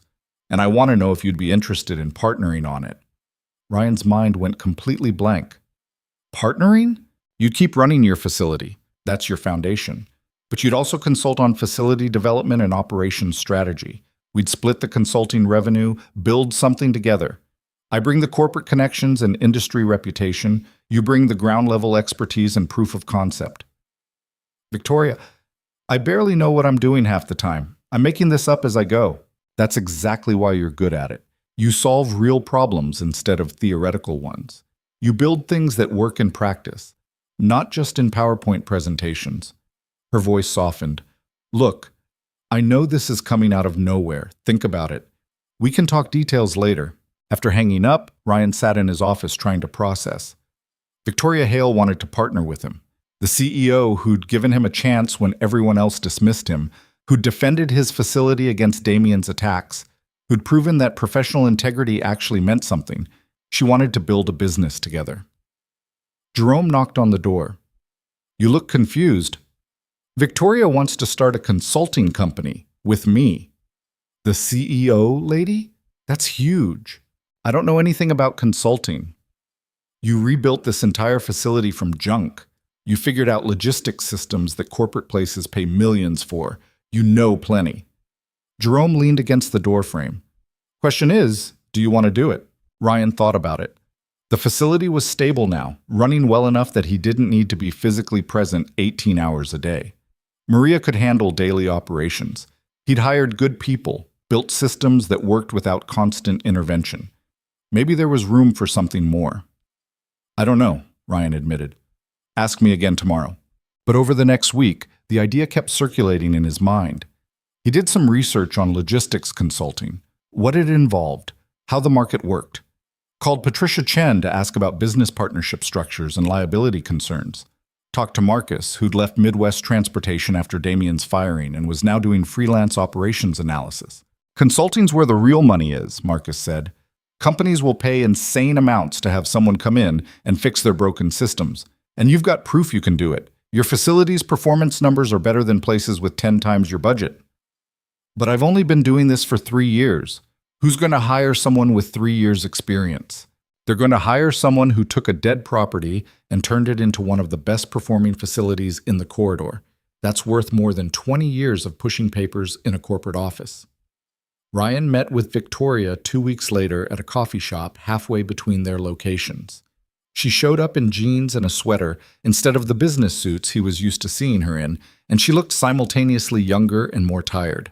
Thanks for meeting, she said, ordering something complicated with too many modifiers. I know this is a lot to consider. Can I ask you something first? Why me? You could partner with anyone in the industry. Victoria stirred her coffee, considering her answer. Because you rebuilt yourself from nothing, and that's rare. Most people in this industry, including me, we climbed ladders someone else built. You constructed your own ladder from scrap metal while raising a kid alone. That kind of resourcefulness is valuable. Or it's just desperation. There's not as much difference as you think. She pulled out a folder, slid it across the table. I put together some preliminary numbers. What we could charge, projected client base, revenue splits. It's rough, but it gives you an idea. Ryan opened the folder and immediately felt overwhelmed. Revenue projections in the 6 figures, client lists that included companies he recognized, service packages for facility optimization and operations auditing. This is way more formal than I expected. I've been planning it for months. You're the first person I've approached about partnership because I wanted to see if you were interested before developing it further. If you say no, I'll pursue it independently. But I think we'd be better together. Ryan looked at the numbers again. Even a fraction of the projected revenue would be more than he'd made in his best corporate year. Combined with the facility income, it would mean actual financial security, college fund for Tommy. Maybe a house instead of an apartment. The kind of stability he'd stopped believing was possible. What's the time commitment? Maybe 10 to 15 hours a week to start. We'd take clients slowly, build reputation, scale as demand grows. You'd still have time for your facility and Tommy. And if it doesn't work, if we can't get clients or the consulting market is saturated, Victoria smiled slightly. Then we tried something and learned from it. I'm not risking money I can't afford to lose, and neither would you be. This is a growth opportunity, not a survival gamble. Ryan thought about the last time someone offered him a professional opportunity that sounded too good to be true. Thought about Damien's exclusive partnership proposal with its hidden traps and poison clauses. But Victoria wasn't Damien. She'd proven that repeatedly over the past 6 months. "I need to talk to Tommy about it," Ryan said. "He's 8, but his life gets affected by my decisions. I need to make sure he understands what I'm considering." "That's fair. Take whatever time you need." That evening, after homework and dinner and Murphy's walk, Ryan sat down with his son. "Remember Victoria, the lady who helped Dad with the logistics facility?" Tommy nodded. "The one who sounds smart." "Yeah, her. She wants to start a new business and she asked if I want to help her run it. It would mean more work for me, but also more money, which could mean better things for us." "Like what things?" "Maybe a house, maybe better vacations. Definitely a more secure college fund." Tommy thought about this seriously. "Would you be happy doing it?" The question caught Ryan off guard. "I don't know. Maybe." "Then you should try it. You're always telling me to try new things even if they're scary. When did you get so wise?" "I'm 8 now. That's pretty old." Ryan pulled his son into a hug, feeling grateful for this weird little person who'd been through so much and somehow came out kind and thoughtful anyway. He called Victoria the next day. "I'm in. Let's build something." They spent the next month setting up the consulting partnership, LLC, paperwork, insurance, website development, marketing materials. Victoria handled most of the administrative work while Ryan focused on developing their service methodology. They called it Cornerstone Logistics Consulting, and their pitch was simple: practical solutions from people who'd actually built and run successful operations. Their first client came through one of Victoria's corporate connections, a mid-sized manufacturing company whose distribution network was hemorrhaging money through inefficiency. Ryan and Victoria spent 3 days on site, analyzing their workflows, identifying bottlenecks, proposing solutions. The company implemented 70% of their recommendations and saw immediate cost reductions.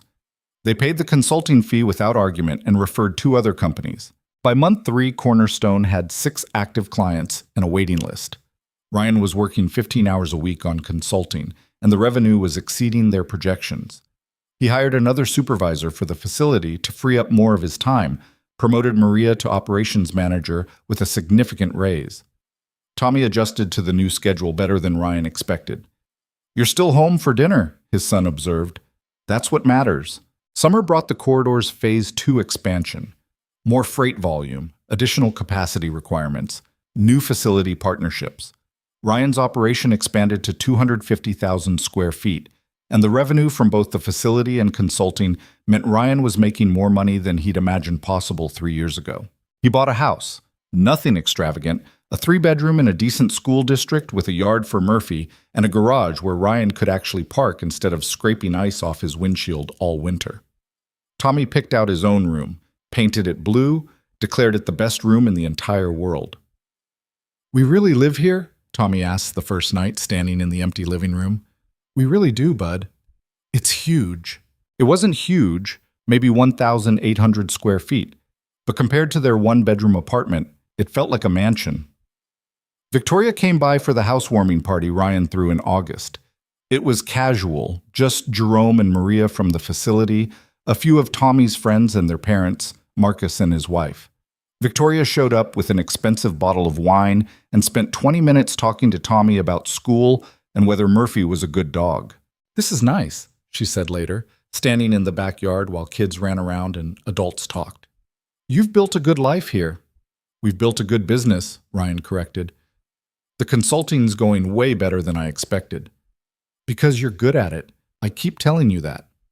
"I keep not believing you," Victoria laughed. "Work on that. Confidence looks good on you." Over the next few months, something shifted between them. Small things at first, coffee meetings that ran long because they were enjoying the conversation, text messages about non-work topics, the way Victoria always asked about Tommy and actually listened to the answers. They fell into an easy rhythm, working together so smoothly it sometimes felt like they'd been doing it for years instead of months.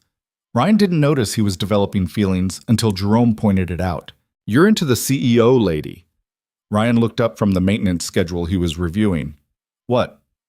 "Victoria. You like her. It's obvious." "We're business partners, that's it." Jerome gave him a look that suggested Ryan was an idiot. You check your phone every time she texts. You talk about her to Tommy. Last week you rescheduled a client meeting because she had a conflict. That's just being professional. That's you being interested and refusing to admit it. Ryan tried to dismiss it, but once Jerome planted the idea, Ryan couldn't stop noticing things.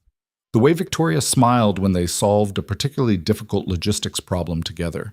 How she'd started staying for dinner occasionally after late meetings, sitting at Ryan's kitchen table like she belonged there. The fact that Tommy adored her and Murphy wagged his entire body whenever she arrived. He didn't know what to do with these observations. Victoria was his business partner, the person who'd given him a second chance when his career was destroyed. Starting anything romantic felt risky, potentially stupid, like he'd be gambling their professional relationship on personal feelings that might not be reciprocated. So he did nothing and hoped the feelings would fade. They didn't fade. In October, a major logistics conference happened in Detroit. Both Ryan and Victoria were scheduled to present on facility optimization strategies, showcasing the work they'd done with Cornerstone. It was their biggest professional exposure yet. 300 industry professionals, including executives from companies they'd been trying to land as clients. Ryan was terrified. "You've presented to boards before," Victoria said during the drive up. "This is the same thing. This is 300 people who probably know I got fired from my last corporate job. This is 300 people who are going to see what you've built despite that. Stop catastrophizing." The presentation went better than Ryan's anxiety predicted. They tag-teamed the content, Victoria handling the strategic overview, Ryan presenting the practical implementation case studies. The audience asked good questions. Several people approached them afterward about potential consulting contracts. That evening, there was a networking reception. Ryan hated these events. Too much small talk, too much pretending to care about people's opinions on market trends. But Victoria insisted they needed to make appearances, so they went. 2 hours in, Ryan was ready to fake a migraine and escape when someone tapped his shoulder. He turned around and came face to face with Damian Wolf. Ryan's entire body went rigid. He hadn't seen Damian since the facility visit months ago, hadn't thought about him much since the firing. Damian looked different, older somehow, or maybe just tired. His suit was still expensive, but he carried himself with less of that aggressive confidence. "Ryan," Damian said, "can we talk for a minute?" Every instinct told Ryan to say no and walk away. But Victoria was watching, and a scene at a professional conference would help no one. "Sure." They moved to a quieter corner. Damian held a drink he didn't seem interested in drinking. For a long moment, neither of them spoke. "I saw your presentation," Damian finally said. "It was good. Really good." Ryan waited. "I wanted to apologize for everything that happened at Midwest, for the harassment afterward, for trying to sabotage your facility partnership. It was unprofessional, and it was wrong." Ryan studied Damian's face, looking for the trap, the angle. What brought this on? Getting fired, having time to think about why it happened. Damian set down his drink. "I've been in this industry for 20 years, Ryan. I built my reputation on being the smartest person in the room, and when you challenged my strategy, when you were right and I was wrong, I couldn't handle it. So I destroyed you instead of admitting I'd made a mistake." "Yeah, you did. I'm not asking for forgiveness. I don't deserve it.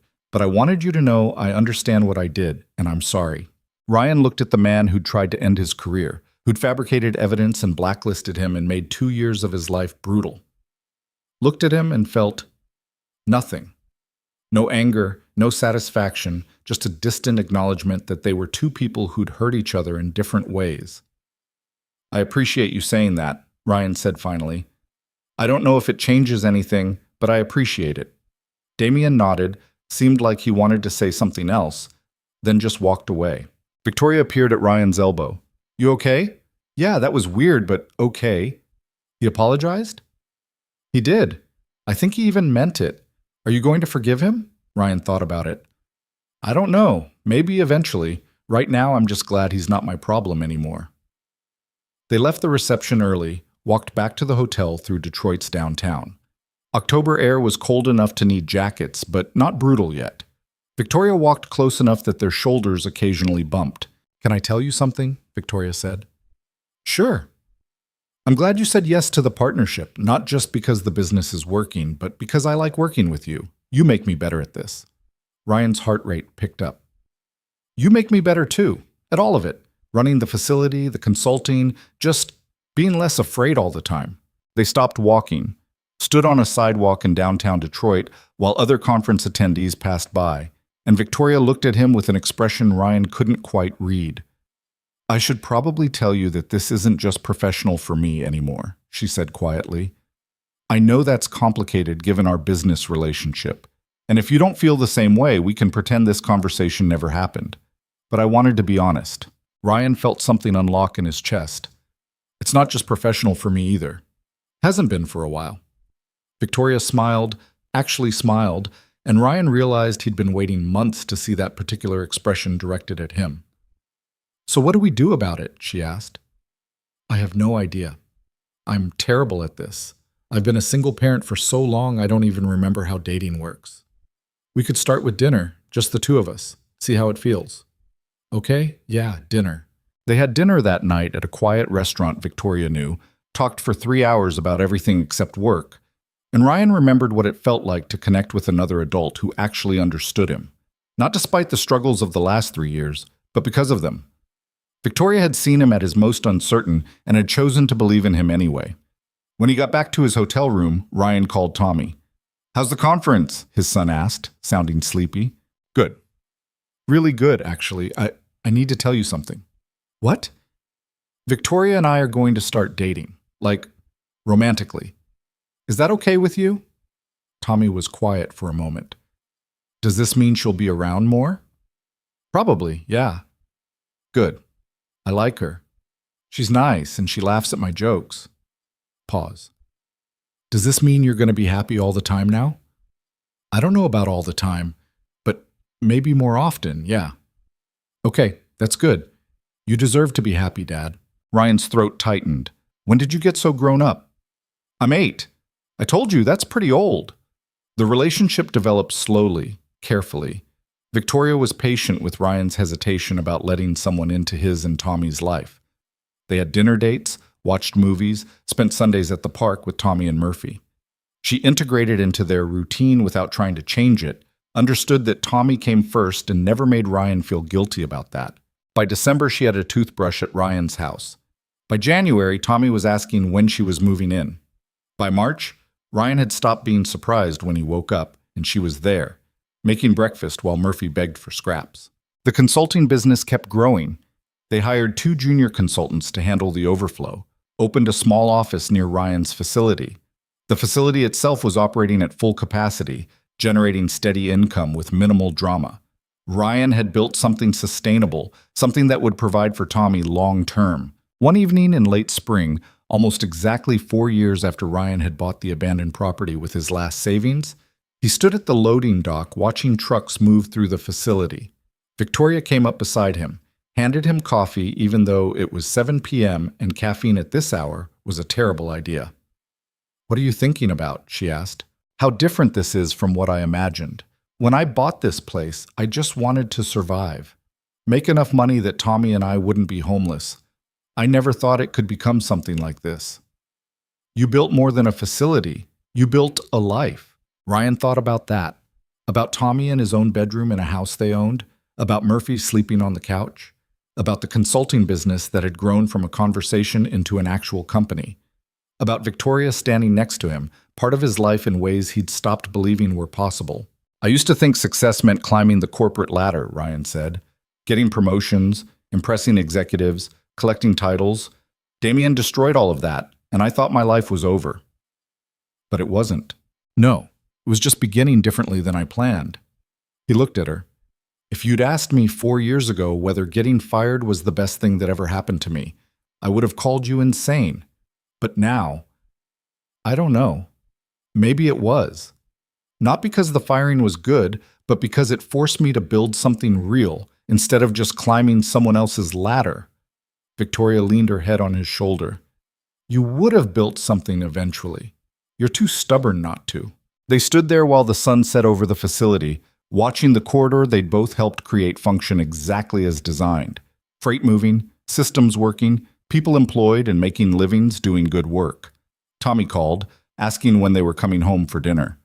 Murphy was apparently staging a protest because his food bowl had been empty for 20 whole minutes, and he was clearly starving to death. "We're heading home now," Ryan said. Then to Victoria. "Ready?" "Always." They drove back to the house together, and Ryan thought about futures nobody saw coming, about how the people society declares finished sometimes become the ones who build things that matter, about second chances and stubbornness, and the courage it takes to gamble everything on yourself when everyone else has given up. He'd been a man destroyed by someone else's insecurity and cruelty. He'd rebuilt himself into someone who created opportunities instead of climbing toward them. He'd found love he'd stopped looking for and built a family from people who chose to be there. Damien had tried to end him. Instead, he'd inadvertently freed Ryan to become something better than he'd ever been before. That wasn't forgiveness. Ryan still didn't know if he'd get there. But it was understanding, recognition, that sometimes the worst things that happen to us clear space for the best things we never imagined. Tommy met them at the door, Murphy bouncing around their feet, and the house smelled like whatever experimental dinner experiment Tommy and the babysitter had attempted. Victoria laughed at something Tommy said, and Ryan realized this was it. This was the future he'd been building toward without knowing it. Not perfect, not smooth, but real and his, and built from nothing but determination and the stubborn belief that being destroyed once didn't mean staying destroyed forever. The loading docks would open tomorrow morning. Trucks would arrive carrying freight for the Northeastern Corridor. The facility would operate exactly as designed, proof that abandoned things could be restored, and the people everyone writes off sometimes become the ones who build what matters. But tonight, Ryan was home with his son and his dog, and the woman who'd seen him at his lowest and chosen to believe he could be more. That was enough, more than enough, everything that mattered.